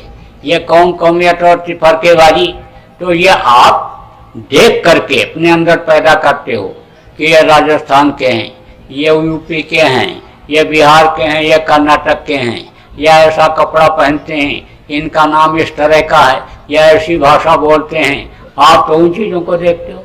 आप कहते हो कि ये अच्छे पोस्ट पर हैं, ये धनी मानी है, इनसे दोस्ती किया जाए, ये गरीब हैं, इनसे ना किया जाए, इनसे ना प्रेम किया जाए। ये तो सब आप देखते हो, लेकिन मैं तो आपकी आत्माओं को देखता हूँ। आत्मा तो सबकी एक जैसी और रूह तो सबकी एक जैसी है, तो हम तो उसको देखते हैं। तो हमको तो यानी मालिक से प्रेम है, और मालिक की आत्मा आपके अंदर है, इसलिए हमको तो आपकी आत्मा से प्रेम है, आपसे प्रेम है। तो हमारे यहाँ भी कोई तिफरकेबाजी नहीं है। हर तरह के लोग हमारे पास भी आते हैं, और हम भी वही रास्ता बताते हैं जो गुरु महाराज बताते थे। तो देखो, हमारे यहाँ तो कोई बात नहीं है, लेकिन हम तो न किसी का जात छुड़ा रहे, न किसी का धर्म छुड़ा रहे। आप जहाँ जिस जात धर्म में रहते हो वहीं रहो। जो यानी आप रोटी पानी यानी करते हो एक दूसरे के साथ, खाना एक दूसरे के साथ जहाँ बैठ करके खाते हो, वहीं शाकाहारी खाना खाना। और लड़का लड़की का शादी ब्याह जहाँ जिस समाज में जिस जगह आप करते हो वहीं पर करना। आपको कुछ छुड़ा नहीं रहा हूँ, आपका न घर छुड़ा रहा हूँ, न समाज छुड़ा रहा हूँ, न देश छुड़ा रहा हूँ। आप गृहस्थ आश्रम में ही रहना, लेकिन 22 घंटा तो इस शरीर के लिए काम करना, और 2 घंटा समय अपनी आत्मा के लिए निकाल लेना, क्योंकि इसी के लिए शरीर मिला है और यह समय निकला जा रहा है। आप तो ये कहते हो कि मेरा बेटा 10 साल का हो गया, उसका जन्मदिन है, पूरी मिठाई बनाओ, खाओ और खिलाओ, जश्न मनाओ, खुशी मनाओ। 10 साल का मेरा लड़का हो गया, 10 साल का बढ़ गया, 10 साल बढ़ गया, अरे 10 साल बढ़ा नहीं, 10 साल कम हो गया। उम्र जो थी उसमें से 10 साल कम हो गया। तो ये दिन और रात जो आते हैं ये चूहे की तरह से उम्र को काट करके खत्म कर दे रहे हैं, और जैसे उम्र खत्म होगा सब छूट जाएगा, ये कोई चीज़ साथ जाने वाली नहीं, शरीर भी छूट जाएगा। इसलिए उस शरीर के रहते ही रहते आप कर सकते हो, तो आपको वो तरीका बताया जाएगा। अब ये जरूर है कि लोग ये सोचने लगते हैं कि सत्संग सुना रहे हैं और सत्संग सुनाने के बाद नामदान देंगे और उसके बाद तब ये मांगेंगे। तो मंगता से कहीं कोई कुछ मांगता है? अरे भाई, भिखारी से कहीं कोई कुछ मांगता है?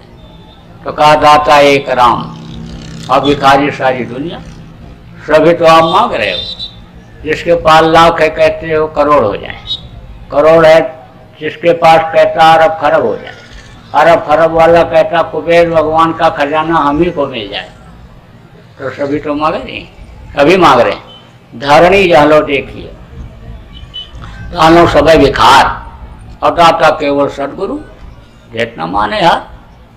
आइए समझ लो, जहाँ तक नजर जाती है सब मांग ही रहे, और देने वाला कौन होता है? सदगुरु होते हैं। हमारे गुरु महाराज हमको देते हैं, कल जिस चीज़ की जरूरत है वो चीज़ मेरे लिए आज हाजिर हो जा रही, और अब तो इनसे कुछ मांगना भी नहीं। देखो, कहा गया कि गुलाम की अपनी कोई ख्वाहिश नहीं होती, गुलाम को जो उसका मालिक खिलाता है वो खाता है, जो पहनाता है पहनता है, और जहाँ जैसे रखता है वो रहता है। तो जब मैं गुरु का गुलाम हो गया तो जैसे वो रखेंगे ऐसे रहूँगा। अब ये जरूर है कि अगर जरूरत पड़ी तो गुरु महाराज से आप लोगों के लिए मांग लूँगा, क्योंकि अब आपसे प्रेम हो गया। मिलने से ही प्रेम होता है, देखने से ही प्रेम होता है, और जब ईश्वर अंश जीव अविनाशी आपके अंदर सबके अंदर मालिक के अंश जीवात्मा, तो प्रेम होना लाजमी है, मोहब्बत होना लाजमी है। जरूरत पड़ेगी तो आपके लिए मांग लूँगा, आपसे कुछ नहीं मांगना। लेकिन कहो भाई हमको तो कुछ देना चाहिए, क्योंकि अनमोल चीज़ दे रहे हैं, जो रुपया पैसा धन दौलत से खरीदी जाने वाली चीज़ नहीं है।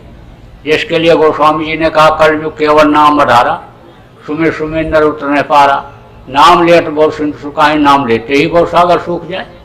वो नाम बताने जा रहे हैं, जिस नाम को पाने के बाद मीरा ने कमाई किया और जहर तक का प्याला पी लिया, और नाम लेने के बाद, नाम ग्रहण करने के बाद, नाम पाने के बाद तब कहा पायो रे मैंने नाम रतन धन पायो, वस्तु मूलक दी मेरे सदगुरु कृपा करी अपनायो। तो वो नाम मिलने जा रहा है, तो कहोगे भाई हमको कुछ देना चाहिए। भारत देश की यह परंपरा रही है कि जब नामदान लो, दीक्षा लो, तो कुछ दक्षिणा में दो। तो देने का मौका तो है आज आपके लिए, आप दे सकते हो। लेकिन देना आपको क्या है? आप अपनी बुराइयों को यहीं छोड़ जाओ, बुरे कर्म मत करना। जो भी अभी तक आपने मांस खाया, मछली खाया, अंडा खाया, शराब पिया, ताड़ी अफीम का सेवन किया, अब मत करना। मांस मनुष्य का भोजन नहीं है, जड़ वस्तु मनुष्य के लिए बनाया गया। ना जानकारी में, अज्ञानता में लोग खाने लगते हैं, उसका क्या फल मिलता है? खून बेमेल हो जाता है, तरह तरह की बीमारियां हो जाती हैं और शरीर रोगी हो जाता है। दिन दिमाग बुद्धि के ऊपर असर पड़ता है, लड़ाई झगड़ा और सर्वनाश की स्थिति आ जाती है। मांस मत खाना। जिन जानवरों को लोग मारते हैं, काटते हैं, लाते हैं, पकाते हैं, परोसते हैं और खाते खिलाते हैं, सबको बराबर पाप लगता है। उस पाप से कोई बच नहीं सकता है। मालिक के रूह को सजा देना ही पाप है, और उसको मार डालना तो बहुत बड़ा पाप है। तो आप जो है, आप मत मारना जीवों को, और मुर्दा मांस को मत खाना। आप मछली क्या है? तालाब की सफाई के लिए बनाई गई। कोई भी गंदी चीज आप तालाब में डाल दो तो मछली खा जाएगी। टट्टी करके धोने के लिए जाओ, टुकड़े गिरेंगे, मछली खाएगी। कोई गाय बैल भैंस बह करके नदी तालाब में आ गया तो मछली खाएगी। कोई भी जानवर आ जाए मछली खाएगी, उसका काम है सफाई करना, मछली मत खाना। जब मर जाती है तो गिद्ध और कौवा खाते, उसके खाने के लिए बनाई गई और उसका खाना आदमी खाएगा। सोचो क्या असर होगा शरीर के ऊपर, बुद्धि के ऊपर, दिमाग के ऊपर। अंडा क्या है? ये माताएं मासिक धर्म होती हैं तो खराब खून इकट्ठा हो जाता है तो बच्चा बन जाता है। मुर्गियों का खराब खून और उनके टट्टी पेशाब का खराब हिस्सा जब इकट्ठा हो जाता है तो वही अंडा बन जाता है। तो बहुत से डॉक्टर साहब लोग तो कहते हैं अंडा खाओ ताकत आ जाएगी, लेकिन ये अज्ञान होते हैं ये डॉक्टर और वैज्ञानिक जो अंडा खाते खिलाते हैं। कहते तो हैं हवाई जहाज बना लिया, हेलीकॉप्टर बना लिया, हवा में उड़ने लग गए, लेकिन बगैर पेट्रोल के कोई उड़ता है? एक नट ढीला हो जाए तो मुंह के बल गिरता है। कहते क्रैश हो गया, हेलीकॉप्टर क्रैश कर गया। अब आप सोचो वो भी तो कोई विज्ञान था कि हनुमान जी जब संजीवनी बूटी लेने के लिए गए थे तो कोई हेलीकॉप्टर हवाई जहाज पर बैठ कर गए थे? उड़ करके गए थे, पूरा पहाड़ उठा करके ले आए थे। आज तक कोई हवाई जहाज ऐसा बना कि जो पहाड़ उठा करके ले आवे? तो कितना भी डॉक्टर टर टर करता रहे, न तो अंडा खाना न बच्चों को खिलाना। और बच्चों को तो यही बता दो कि बाहर की चीज खाओ ही नहीं, क्योंकि दीन और ईमान लोगों ने बेच दिया पैसे के लिए। रातों रात लखपति बनने के चक्कर में दीन धर्म ईमान को बेच दिया लोगों ने, मिलावटी चीजों को बाजार में उतार दिया और उसी को बच्चे खाते हैं। तो किडनी खत्म हो जा रही, लीवर खत्म हो जा रहा है, तरह तरह की बीमारियां बचपन में ही आ जा रही हैं। तो आप लोग भी देखभाल करके बाहर की चीज़ों को खाओ और बच्चों को तो बिल्कुल ही मना कर दो, क्योंकि उनको कोई इतनी जानकारी नहीं होती, बुद्धि का उनके विकास नहीं होता है। तो अंडा मत खाना और शराब मत पीना। शराब में 1000 बुराई। जो शराब पीता मांस खाता है, व्यभिचार करता, खून कत्ल करता, बाल बच्चों को मारता, जमीन जायदाद को बेचता, क्या क्या बुरा कर्म नहीं करता है, होश में रहता है आदमी। अरे अकबर बादशाह की सवारी जा रही थी और शराब पिए हुए खड़ा था, देखा तो कहा रोक हाथी रोक। हाथी पर बैठे बादशाह जा रहे थे, कहा रोक हाथी, हाथी बेचेगा? बादशाह ने कहा भाई कौन ऐसा सौदागर आ गया मेरी हाथी खरीदने वाला? लेकिन वो सिपाही लोग थे, पहचान गए कि शराब के नशे में है, तो जान बचाने के लिए पकड़ ले गए उसको कि कहीं ऐसा ना हो हुक्म देने तो हम ही को मार देना पड़े, काटे ना पड़े। इसको पकड़ के ले गए, बंद कर दिया कोठरी में। सुबह जब हुआ तो बादशाह ने कहा हाथी खरीदने वाले को पेश किया जाए। आप ले गए, उसको कांपता हुआ गया, फटी हालत में, फटे कपड़े, पड़ी दाढ़ी, ऐसे पैसा रहता है उनके पास। लक्ष्मी कहीं रुकती है शराबियों के पास कि जुआरी के पास रुकती हैं? जो उनको चुरा करके लाता है उसके पास कहीं रुकती हैं? हर एक करोड़ों की चोरी करता, पूछो है कितना? कहता कुछ नहीं। शराबी के पास, जुआरी के पास रुकती ही नहीं है लक्ष्मी, पैसा रुकते ही। फटी हालत में पहुंचा, कांपता हुआ। तो बादशाह ने कहा तो मेरी हाथी खरीदेगा? कहा सरकार जान बख्शो। हाथी खरीदने वाले रात को ही चले गए। वो तो उतर गए जो चढ़े हुए थे सरकार। मैं कुछ पहचान थोड़ो पाया, सरकार जा रहे हैं, हुजूर की सवारी जा रहे। मैं तो रमजा पीलवान है, हाथी बेचने आया है। तो अब आगे समझो होश में आदमी रह जाता है और मदहोश में गलत काम कर बैठता है। माँ बहन बहू की हाथ पकड़ लेता है। आने समझ लो कि बहू ही अपनी पत्नी, आने समझ लो चाची, और बुआ अपनी लड़की को समझने लग जाता है नशे में। तो शराब भैया मत पीना। मुसलमान के किताब में लिखा है कि एक कतरा भी शराब का अगर जिस्म पर पड़ जाए तो काट करके फेंक देना चाहिए। और हिंदुओं के यहाँ लिखा पियो, लिखा है गंगा जल कट बारून जाना और तथा अपने संत करंटे पाना। गंगा जल जैसे जल में चाहे शराब बनाया गया तो नहीं पीना चाहिए, मत पीना। और दूसरी औरत के साथ बुरा कर्म मत करना। और बाकी आप हजम कर सको तो 100 गिलास दूध रोज पियो। आप अगर हजम कर सको 2 किलो घी रोज खाओ। फल फूल जितना खा सको, मेवा उतना खाओ, उसके लिए पूरी छूट है। लेकिन इन जीव हत्या करके जानवरों की मांस को मत खाना, यह आपके लिए नुकसानदेह होगा। यह आपके शरीर को भी अनिरोगी बनाएगा और यह आपको नरकगामी भी बनाएगा। आने समझ लो कि नरकों की भी सैर कराएगा। इसलिए इन चीज़ों को आप मत खाना और मेहनत ईमानदारी की कमाई पर भरोसा रखना, आपको नामदान दिया जाएगा। अब आप ये समझो कि जिसका नाम होता है उसका रूप होता है, उसका स्थान होता है, उसकी आवाज़ होती है। जैसे आपका नाम है और आपका रूप है ये चेहरा, और आप कहीं रहते हो आपका स्थान है, और आप जो बोलते हो आपके मुंह से आवाज़ निकलती है वो आपकी आवाज़ है। ऐसे ही इस वक्त के 5 धनी हैं, उनका नाम है, उनका रूप है और उनका स्थान है और उनकी आवाज़ है। तो वो मैं अभी आपको रटाऊंगा, याद कराऊंगा। जितना आप याद कर सको याद कर लो, ना याद हो पावे तो उसका लिखा हुआ कागज यहीं आपको मिल जाएगा और ये लोग आपको समझाएंगे भी। जो लोग आप हिंदी खूब ठीक से नहीं समझ पा रहे हो, यहाँ कर्नाटक के हो, कन्नड़ जानते हो, तो कन्नड़ में ये समझाएंगे भी और आपको लिखा भी देंगे।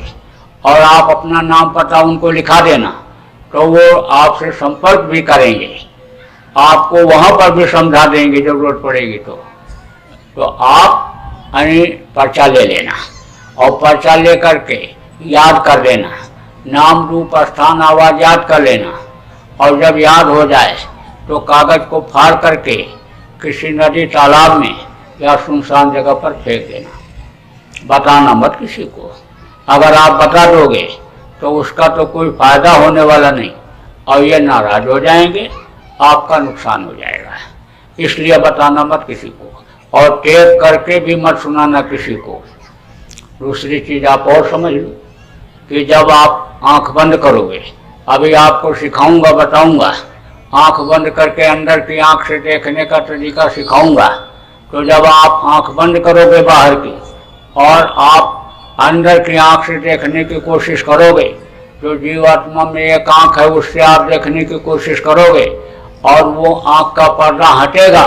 ऊपरी लोकों में जब आप जाओगे, स्वर्ग वैकुंठ में जब आप जाओगे, बर्फ से जब आप देखोगे, फूल परियों का दीदार करोगे, खुदा का नूर जब आप देखोगे तो देख करके खुश हो जाओगे और खुश होकर के दूसरों को बताने लगोगे। और जैसे ही बताओगे वैसे ही वो बंद कर देगा। फिर वो आपको चीज मिलने वाली नहीं है। वो जो नज़ारा और दृश्य यानी वहाँ का यानी आपको दिखाई पड़ेगा, वो आप समझ लो फिर दोबारा नहीं देख पाओगे। इसलिए कुछ भी दिखाई पड़े या कोई भी आवाज़, अनाथ वेदवाणी जिसको कहा गया, मधुर आवाज़, मीठी आवाज़ सुनाई पड़े, कुछ भी सुनाई दिखाई पड़े तो आपको बताना नहीं है। ये बिल्कुल आप पक्की बात जान लो, समझ लो। और नहीं बता दोगे तो फिर चला जाएगा, जल्दी मिलेगा नहीं। अब 3 चीज आप और समझो, सुमिरन, ध्यान और भजन। सुमिरन कहते हैं माला जपने को और दूसरा है ध्यान। ध्यान कहते हैं आंख से देखने को और तीसरा है भजन। भजन कहते हैं कान से सुनने को। सुमिरन, ध्यान और भजन। 3 चीज और समझो, 3 आंख, 3 कान और 3 नाक। देखो 2 आंखें ये बाहर, इससे बाहर की चीज दिखाई पड़ती और 1 आंख अंदर है जीवात्मा में, जो यहाँ पर बैठी हुई मैंने आपको बताया जीवात्मा के बारे। 1 आंख उसमें है, उससे ऊपरी लोगों की चीज दिखाई पड़ती, स्वर्ग वैकुंठ की चीजें दिखाई पड़ती, उसके ऊपर के लोगों की चीजें दिखाई पड़ती हैं। तो 1 आंख है जीवात्मा में, 2 कान ये बाहर, इससे बाहर की आवाज़ अंदर जाती है, अंदर सुनाई पड़ती, बाहर की आवाज़ सुनाई पड़ती। और 1 कान अंदर जीवात्मा में है, उससे ऊपरी लोगों की आवाज़, गैबी आवाज़, अनहद वेद वाणी, कलमा, आकाशवाणी जिसको कहते हो, वो सुनाई पड़ता है। और 3 नाक, देखो ये एक सुराख के दाहिनी तरफ है और एक के बाईं तरफ है और ये जिसको आप नाक कहते हो, ये तो ऐसे जैसे दो नाले के ऊपर पुल बना दिया जाए, ऐसे बना दिया। किसने बनाया? जिसके लिए कहा गया अजब तेरी कारीगरी रे करतार, जान न जाने माया तेरी बदले रंग हजार, अजब तेरी कारीगरी रे करतार। देखो हजारों आदमी आप बैठे हो, लेकिन चेहरा किसी का किसी से नहीं मिलता है। ऐसे ही लाखों करोड़ों में जल्दी चेहरा नहीं मिलता है। तो यह है उसकी कारीगरी। तो दो नाक के बाहर और एक नाक है अंदर जीवात्मा में। उससे ऊपरी लोगों की खुशबू लेते हैं और वो खुशबू जब मिल जाती है तब साधक मस्त हो जाता है। और वो खुशबू का नशा जल्दी उतरता नहीं। का भांग बकुल सुरापान उतर जाए प्रभात, और नाम कुमारी नानका चढ़ी रहे दिन रात। नानक साहब ने कहा वो कुमारी उतरती नहीं, दिन रात चढ़ी रहती है। तो 3 आँख 3 कान 3 नाक, सुमिरन ध्यान भजन 3 चीजें और 5 नाम 5 रूप 5 स्थान 5 को नहीं रोकेगा। जितना आप करोगे उतना जरूर देगा। और तुरंत का तुरंत आप चाहो ले लो, थोड़ी देर मेहनत करो, जितनी देर मेहनत करो उतनी देर की मजदूरी आप ले लो। लेकिन बस थोड़ा सा यही है कि खान पान सही रखना, चाल चलन विचार अपने सही रखना, और अन्य समझ लो कि गंदगी अब ना आने पावे। गंदगी जो आपने जमा किया आज अब वो गंदगी ना आने पावे आपके। अभी तक जो आपने बुरा कर्म अपनी समझ से किया, जान में किया या अनजान में किया, वो ना आवे। हाँ तो मजदूरी मिलने में देर नहीं, मेहनत जितना करोगे उतनी मजदूरी आपको मिलेगी।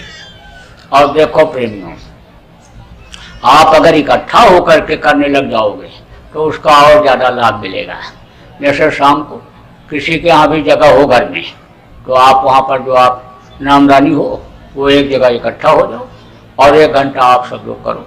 वहीं पर सुमिरन ध्यान भजन भी आप सीख जाओ। कोई चीज़ भूलोगे भटकोगे तो बता देंगे लोग। किसी की साधना नहीं बनती है और किसी की अच्छी बनती है तो वो बताएगा कि इस तरह से तुम साधना करो और इस तरह से तुम्हारी साधना अच्छी बनी।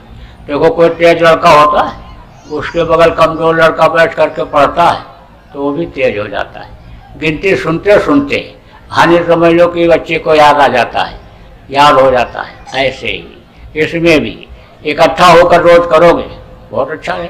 शाम को नहीं मौका मिलता है तो आप लोग रोटी पानी बनाती हो बच्चों के लिए, तो दिन में बैठ जाया कर।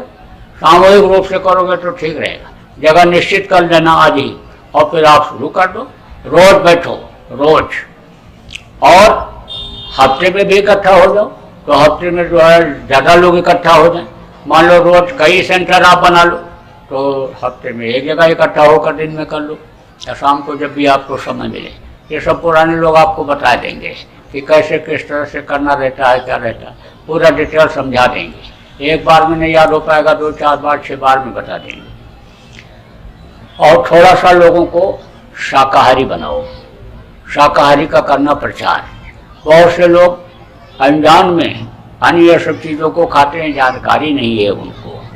और इधर आपका जो है दक्षिण में ये ज़्यादा है, पूरब में भी है, दक्षिण में भी है इधर।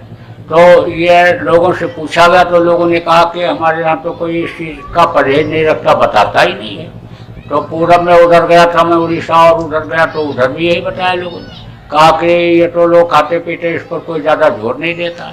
लेकिन ये जो है अब आप लोग इसका प्रचार कर दो कि मांस मत खाओ, मछली मत खाओ, अंडा शराब का सेवन मत करो। यानी इस बात का आप लोग प्रचार कर दो और नामदान के बारे में लोगों को बता दो कि सीधा सरल रास्ता ये यानी लोक और परलोक बनाने का मिलता है। नामदान दिला करके आप लोगों को भजन कराओ। क्योंकि अगर शाकाहारी सदाचारी लोग नहीं बनेंगे तो अन्य समय लोग की कुदरत के खिलाफ काम करेंगे, और कुदरत के बरखिलाफ प्रकृति के प्रतिकूल जब लोग काम करते हैं तो प्रकृति सजा देने लगती है। जैसे आपका घर का नियम है, समाज बिरादरी का नियम है, प्रांत का नियम है, देश का नियम है। अब इसके खिलाफ जब कोई काम करता है तो सजा देते हो। घर में लड़के ने गलती किया तो कान रखते हो, थप्पड़ मारते हो, घर से टंग निकाल देते हो। ऐसे जात बिरादरी में कोई गलती करता है तो आप खाना पीना उठना बैठना उसके बगल बंद कर देते हो, शादी ब्याह करना बंद कर देते हो। ऐसे ही कोई चोरी चकारी या अन्य और गलत काम करता है तो उसको जेल जाना पड़ता है, कत्ल करता, फांसी की सजा होती है। जैसे देश का नियम है ऐसे उस मालिक का भी नियम है। उसके नियम के खिलाफ जब लोग काम करेंगे सजा दे देगा। अब जब से खान पान खराब हुआ और सत्संग लोगों को नहीं मिला और भजन भाव भक्ति लोगों की खत्म हुई, ईश्वरवादिता खुदा परस्ती जब से खत्म हुई, तब से प्रकृति के नियम का उल्लंघन करने लग गए। अच्छाई बुराई का ज्ञान लोगों का खत्म हो गया तो जान और अनजान में बुरे कर्म करने लग गए, प्रकृति के खिलाफ करने लग गए, तो प्रकृति तो बिल्कुल नाराज खड़ी है।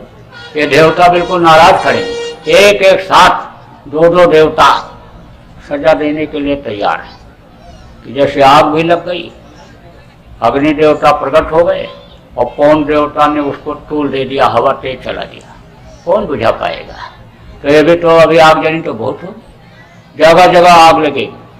अभी तो समझ लो कि देश विदेश में आग लगेगी, जगह जगह रोड पर ऐसे दौड़ते दौड़ते गाड़ियों में आग लग जाएगी और जल जाएगी गाड़ी। अभी आपने क्या देखा है, खराब समय तो अभी आगे आ रहा है।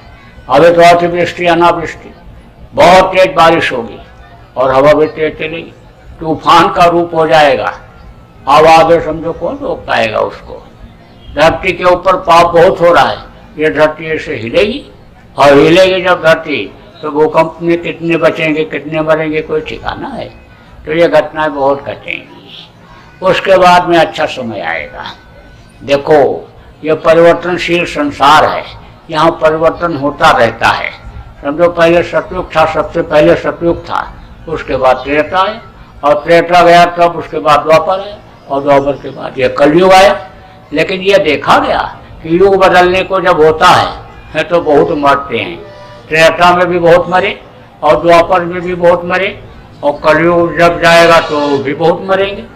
तो कलयुग के तो जाने का समय हो रहा है, बीच में कुछ समय के लिए जाएगा, क्योंकि लिंग पुराण के 40वें अध्याय में लिखा है, सूर सागर में भी लिखा है, जगन्नाथ दास की उड़िया किताब में लिखा है और हमारे गुरु महाराज तो बराबर कहते रहे। देखो महात्माओं की बातों को अगर उसी समय पकड़ लिया जाए और उनके अनुसार अगर काम करने लग जाए तो काम जल्दी हो जाए, और नहीं तो फिर देर लगती है। लेकिन उनकी बात कोई गलत होती नहीं है। तो जा रहे थे ना गुरु साहब उधर राजस्थान में जा रहे थे, तो उनके साथ उनका भक्त था शिष्य, तो वो क्या लगा हुआ था आग। तो कहा कि देख ये देख कितने आम के पेड़ लगे हैं और क्या बढ़िया आम लगा हुआ है। अब बोला जी आम नहीं है, ये तो आग है, आग आग के फल। अरे बोले आम है, तो कहे नहीं आम नहीं। अरे कह दे आम है, कैसे कह दें कि आम है, ये तो आग है। फिर और थोड़ी दूर गए तो घास लगी थी, घास। अरे बोले देख कितना बढ़िया गेहूँ लगा हुआ है। अरे बोले ये गेहूँ नहीं है, ये तो आग या घास है, ये जो गेहूँ नहीं है।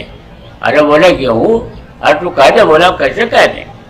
जब वहाँ पर गए जहाँ पहुँचे और फिर जो है उसने कहा कि बताओ गुरु जी बता रहे थे अरे कि आम लगा हुआ है, अरे आपको, और उसको घास को कह रहे थे गेहूँ लगाओ। तो कोई साधक उसमें था, जानकार था, उसने कहा तो तू कह देता तो उसी समय से उसमें आम लगने लग जाता, आम का पेड़ बन जाता। तू कह देता तो उसमें जो है गेहूँ ही होने लग जाता। अब यह है कि होगा, उनकी बात गलत नहीं होगी, लेकिन समय लगेगा और समय जब आएगा तो वो होगा। अब देखो वहाँ गेहूँ भी होने लग गया और आम के भी पेड़ होने लग गए। अरे राजस्थान में देखो सब खेती होने लग गई बढ़िया। तो ऐसे ही महात्माओं की बात गलत नहीं होती, संतों की बात गलत नहीं होती, उनके जो धार्मिक ग्रंथ होते हैं वो गलत नहीं होते हैं। अब जब लोग नहीं समझ पाते हैं तो अर्थ का अनर्थ कर देते हैं। एक एक रामायण की चौपाइयों पर एक एक महीना लोग आदि कथावाचक लोग कथा सुनाते हैं, मनोरंजन करते हैं। तो अब आगे समझो कि किताबों को किसने लिखा, संतों ने लिखा, और संत मिलते हैं तो समझ में आ जाता है। इसीलिए कहा जाता है सत्संग सुनते रहो, सत्संग में आते जाते रहो, तो हर तरह की जानकारी सत्संग से मिल जाएगी। तो मैं आपको मोटी बात बता रहा था कि कलयुग में ही कलयुग जाने और कलयुग में ही सतयुग आने की बात मिलती है। अब आप देख लो कि एक कुर्सी पर दो राजा एक साथ नहीं बैठ सकते, तो सतयुग जब आने लगेगा तो कलयुग हटेगा, और हटेगा तो कलयुगी प्रेमियों को लेता जाएगा, तो बहुत मरेंगे, अकाल मृत्यु में मरेंगे। अकाल मृत्यु किसको कहते हैं, उम्र पूरी किए मर जाता है जो, अरे वो अकाल मृत्यु कहलाता है। और अकाल मृत्यु में जो मरते हैं वो सब प्रेत योनि में जाते हैं, प्रेतों का मुंह बहुत पतला होता है और अन्य समय लोग पेट बहुत बड़ा होता है, तो कभी पेट ही नहीं भरता है, कभी पेट भरता ही नहीं, भूखे रहते हैं, भूखे रहते हैं तो परेशान रहते हैं और दूसरों को परेशान किए रहते हैं। अब एक प्रेत अगर एक घर में घुस गया तो घर भर को परेशान किया रहता है, और जब इतने प्रेत हो जाएंगे एक एक पर 10-10 लगेंगे तो सोचो चैन की नींद कैसे सोते। अब अगर मान लो सब मर ही जाए तो सतयुग देखेगा कौन? तो सतयुग के लायक लोगों को बनाना है। गुरु महाराज भी चाहते थे कि ज़्यादा से ज़्यादा लोग सतयुग देख लें, और हम भी वही चाहते हैं। सतयुग जब आ जाएगा तो आप ये समझ लो कि अन्य देश में गौ हत्या बंद हो जाएगी, और गौ हत्या ही नहीं, किसी भी पशु पक्षी की हत्या नहीं होगी। कश्मीर से कन्याकुमारी तक, और आप समझ लो चौपाटी से गुवाहाटी तक, कोई भी अन्य शराब मांस अंडे की दुकानें ही नहीं होगी। आप समझ लो मछली की कोई दुकानें ही नहीं होगी। दुकानें ये सब अपने आप बंद कर देंगे, उनको बता दिया जाएगा, उनको बता दिया जाएगा, दूसरा काम शुरू कर देंगे, उसी में उनको बरकत मिल जाएगी। मेरे कहने पर लोगों ने बंद कर दिया बहुत सी दुकानों को, और दूसरा काम करने लग गए, कर रहे हैं उसमें ज़्यादा आमदनी हो रही। मांसाहारी होटल बंद कर दिया, कह रहे शाकाहारी में ज़्यादा आमदनी हो रही और ज़्यादा फायदा उसमें हो रहा है। तो तरीका होता है, मेरे पास तो तरीका है, बता दूँ, ये कमाए और 10 खाएं, तरीका होता है। तो समझ लो कि ये सब चीज़ें खत्म हो जाए। रात को 12 बजे देश के किसी भी सड़क पर कोई भी औरत घूमेगी, देख करके किसी की नीयत खराब होगी ही नहीं। भावना की ही तो बात होती है। जवान भाई और जवान बहन एक ही चारपाई पर सोए रहते हैं, उनकी भावना अलग रहती है, और पति पत्नी की अलग रहती है। भावना बदल जाए, विचार बदल जाएंगे। लोग ईश्वरवादी जिनको खुदा परस्त कहते हैं बन जाएंगे, लोग भजनानंदी हो जाएंगे, पूजा उपासना करने लगेंगे, लोगों का आध्यात्मिक विकास होगा। ये भौतिक विज्ञान भी इतना तरक्की कर जाएगा कि दूसरे देश से लोग यहाँ सीखने के लिए आएंगे, आध्यात्म सीखने के लिए यहाँ पर लोग आएंगे। भारत आध्यात्मिक गुरु होगा, वो देश, वो समय आएगा। लेकिन ये बीच का समय खराब है, इसमें अभी लूटपाट, चोरी डकैती, हाँ ये इस तरह की ठगी ये बहुत बढ़ेगी। और चोरी डकैती में तो मेहनत करनी पड़ती है, हथियार चलाना पड़ता है, और ठगी में तो ऐसे बैठ करके बगल बैठ करके लेकर चले जाते हैं।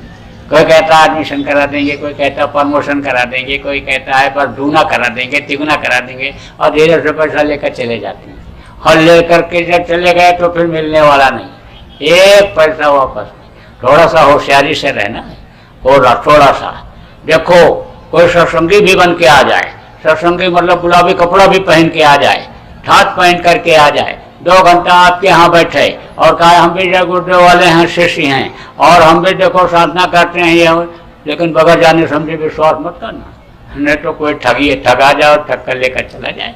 बहन बहू बेटियों पर गलत नजर डाल दे, आपकी हक और रुपया पैसा लेकर चले जाए। तो इस चीज़ का आप सब लोग ध्यान रखना, थोड़ा होशियारी से आने चलने की जरूरत है। तो देखो, अब ज़्यादा समय आपका नहीं लूँगा। हमारा आश्रम है उज्जैन में, वहाँ पर कार्यक्रम होते रहते हैं। आपके यहाँ से कुछ लोग जाते भी हैं, आप भी समय निकालिए। अभी होली का कार्यक्रम होगा 28 फरवरी और 1-2 मार्च को 3 दिन का। उसके बाद में भंडारा का कार्यक्रम होगा। भंडारा का कार्यक्रम पिछले साल भी हुआ था। 23 मई को 1 लाख लोगों ने वहाँ आश्रम उज्जैन में बैठ करके शाकाहारी रहने का एक जगह पर संकल्प लिया, शाकाहारी रहने और शाकाहारी बनाने का, जिसका वर्ल्ड रिकॉर्ड बना, golden book of world record में दर्ज हुआ। वहीं से काफिला फिर निकला 23 अक्टूबर को, 31 दिन तक चला, 4 प्रांतों में गया और फिर उसका समापन हुआ, उसका भी वर्ल्ड रिकॉर्ड बना। दूसरा फिर काफिला ये निकला, यानी समझ लो कि 7 तारीख को हम लोग वहाँ से उज्जैन से चले, आपके मध्य प्रदेश और महाराष्ट्र होते हुए कर्नाटक आ गए।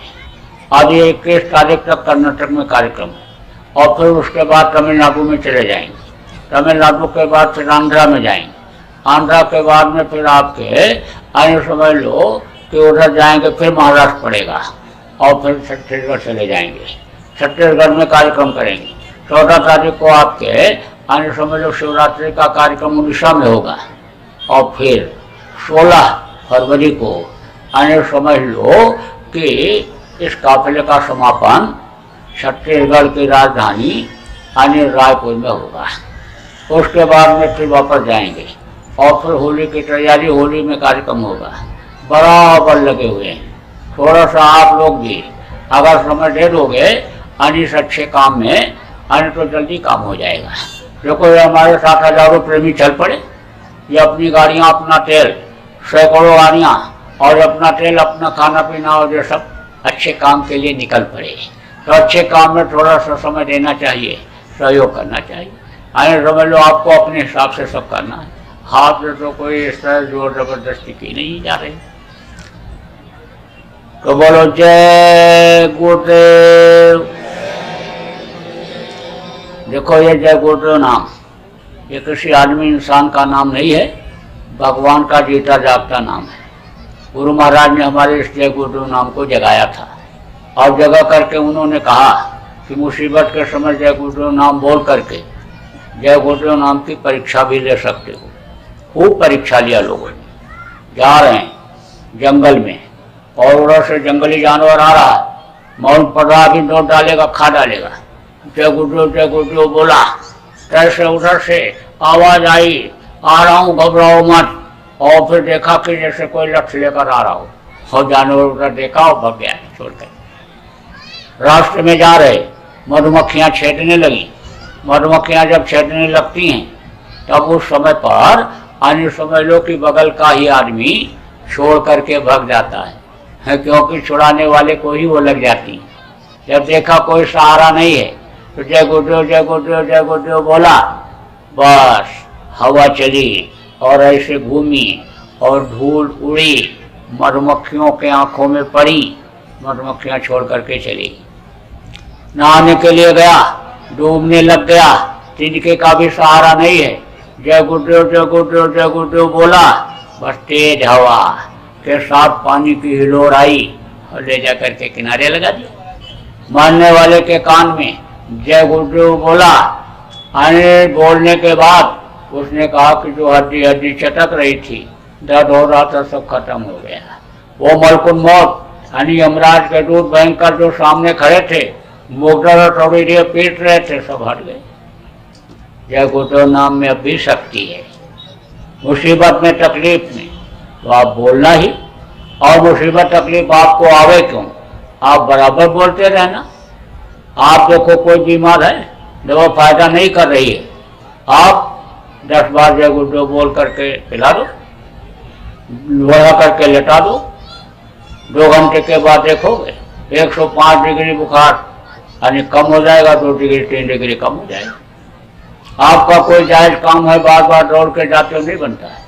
आप जय गुरुदेव नाम बोल करके जाओ, 2 आना 4 आना से लेकर कुछ न कुछ जरूर बनेगा। लेकिन एक चीज का ध्यान रखना, अगर चोरी चकारी या गलत काम के लिए जय गुरुदेव बोल करके गए तो उसी दिन पकड़े जाओगे, मार पड़ेगी। इसलिए गलत काम में इस्तेमाल मत करना। देखो बच्चों, खूब मेहनत से पढ़ना, लेकिन परीक्षा के समय में अगर सवाल समझ में ना हो तो आंख बंद करना, जय गुरुदेव अंदर में बोलना, तो सवाल समझ में आने लगेगा। जहाँ 40 नंबर मिलने का 60 नंबर ले लो।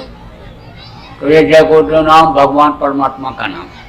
समय समय पर महापुरुष जब आए तो उन्होंने नाम को जगाया, हमारे गुरु महाराज ने जगाया था। कोई भी शाकाहारी सदाचारी नशा मुक्त व्यक्ति जय गुरुदेव नाम बोल करके यानी फायदा ले सकता है, मदद ले सकता है। तो ये जय गुरुदेव नाम आप याद रखना। और ध्वन्यात्मक नाम जो अभी आपको बताया, यह नाम उद्धार करने वाला है, लोक परलोक बनाने वाला है। इसको आप लोग करते रहना। जय गुरुदेव नाम तो आपकी मदद करेगा दुनिया की चीज़ों में, लेकिन वो आपका दुनिया भी बनाएगा और दीन भी बनाएगा, क्योंकि वो रसायन का काम करता है। कहा ना, राम नाम रसायन पीजिए, यही औषधि देता हूँ। फिर पीछे पछताएगा जब चला चली हो जाओ। आयुर्वेदिक में एक दवाई होती है, उसको खिला दो तो मर्ज ठीक होता है, लेकिन मर्ज की कमजोरी नहीं जाती है। और रसायन होता है तो मर्ज भी ठीक करता है और आई हुई कमजोरी को भी दूर करता है। तो वो है रसायन, जो भी आपको 5 नाम बताया। बराबर जपते रहना सीख लेना। तो छुट्टी करते हैं, बगैर भजन किए कोई छुट्टी नहीं। 5 मिनट के लिए बैठ जाओ, डाल लो कपड़ा ऊपर से, कपड़ा डालो और आंख बंद कर लो, मुंह बंद कर लो, और कपड़े के अंदर से कान में उंगली लगाओ, कान बंद करो, कपड़े के अंदर से लगाओ कान में उंगली, कपड़ा ऊपर डाल लो, बंद लगाओ।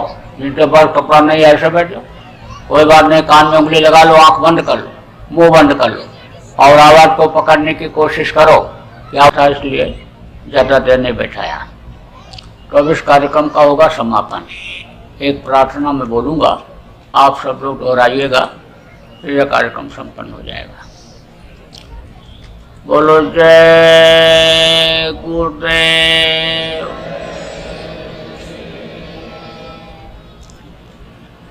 मेहर की नजर करो मेरी ओर, मेहर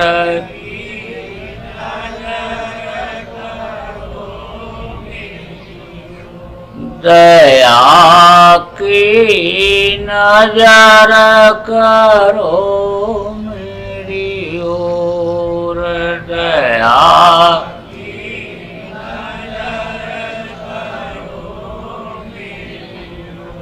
निश दिन तुम्हें निहारूं सतगुरु, निश दिन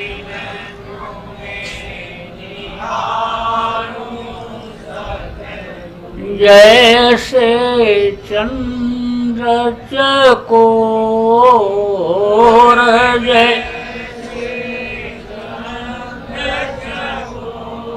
हृदय की नजर करो मेरी ओर, दया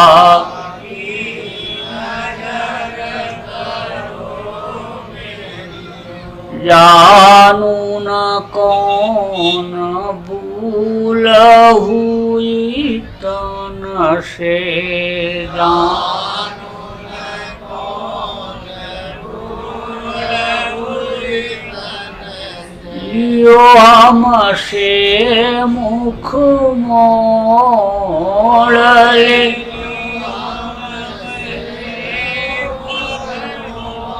हृदय की नजर करो मेरी ओर, दया की नजर करो मेरी ओर। बालक जानी चूक बिसराओ,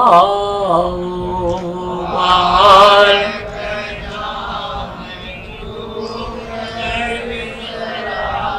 आया शरण अब मैं तो रहा,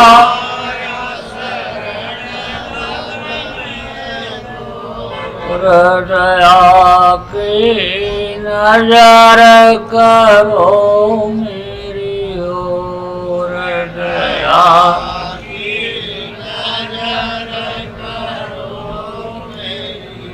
सदा दयालु स्वभाव तुम्हारा, सदा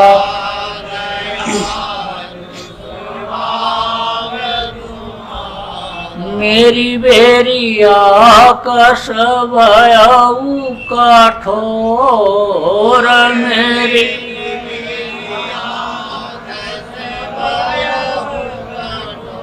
हृदय की नजर करो मेरी ओर, दया की नजर करो मेरी ओर। अब की बार उबार ले वजोया,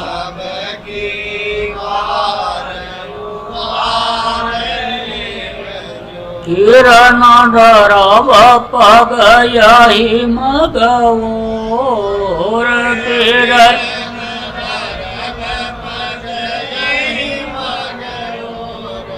दया की नजर करो मेरी ओर दया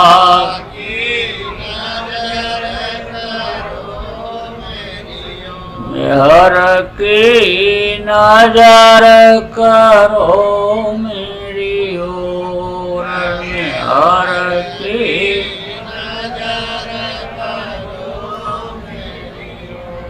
जय गुरुदेव। आपने इतना समय दिया, हम आपके आभारी हैं। व्यवस्थापक के, प्रचारकों के, जिन्होंने अच्छे काम के लिए जगह दिया, उनके, जिन अधिकारी कर्मचारी व प्रबुद्ध नागरिकों ने इस कार्यक्रम को संपन्न करने में मदद किया, हम सबके आभारी। देश प्रेम सब लोग बनाए रखना। देश की संपत्ति आपकी अपनी संपत्ति है। हटात तोड़ फोड़ आंदोलन, डरना घेराव, हिंसा, हत्या से कोई काम बनने वाला नहीं। आपस में सब लोग प्रेम से रहना और अधिकारियों कर्मचारियों का सम्मान करना, इनके काम में बाधा मत डालना और शाकाहारी रहना, शाकाहारी का प्रचार करना और नशा मुक्त रहना। भजन सब लोग करते रहे। बोलो जय गुरुदेव।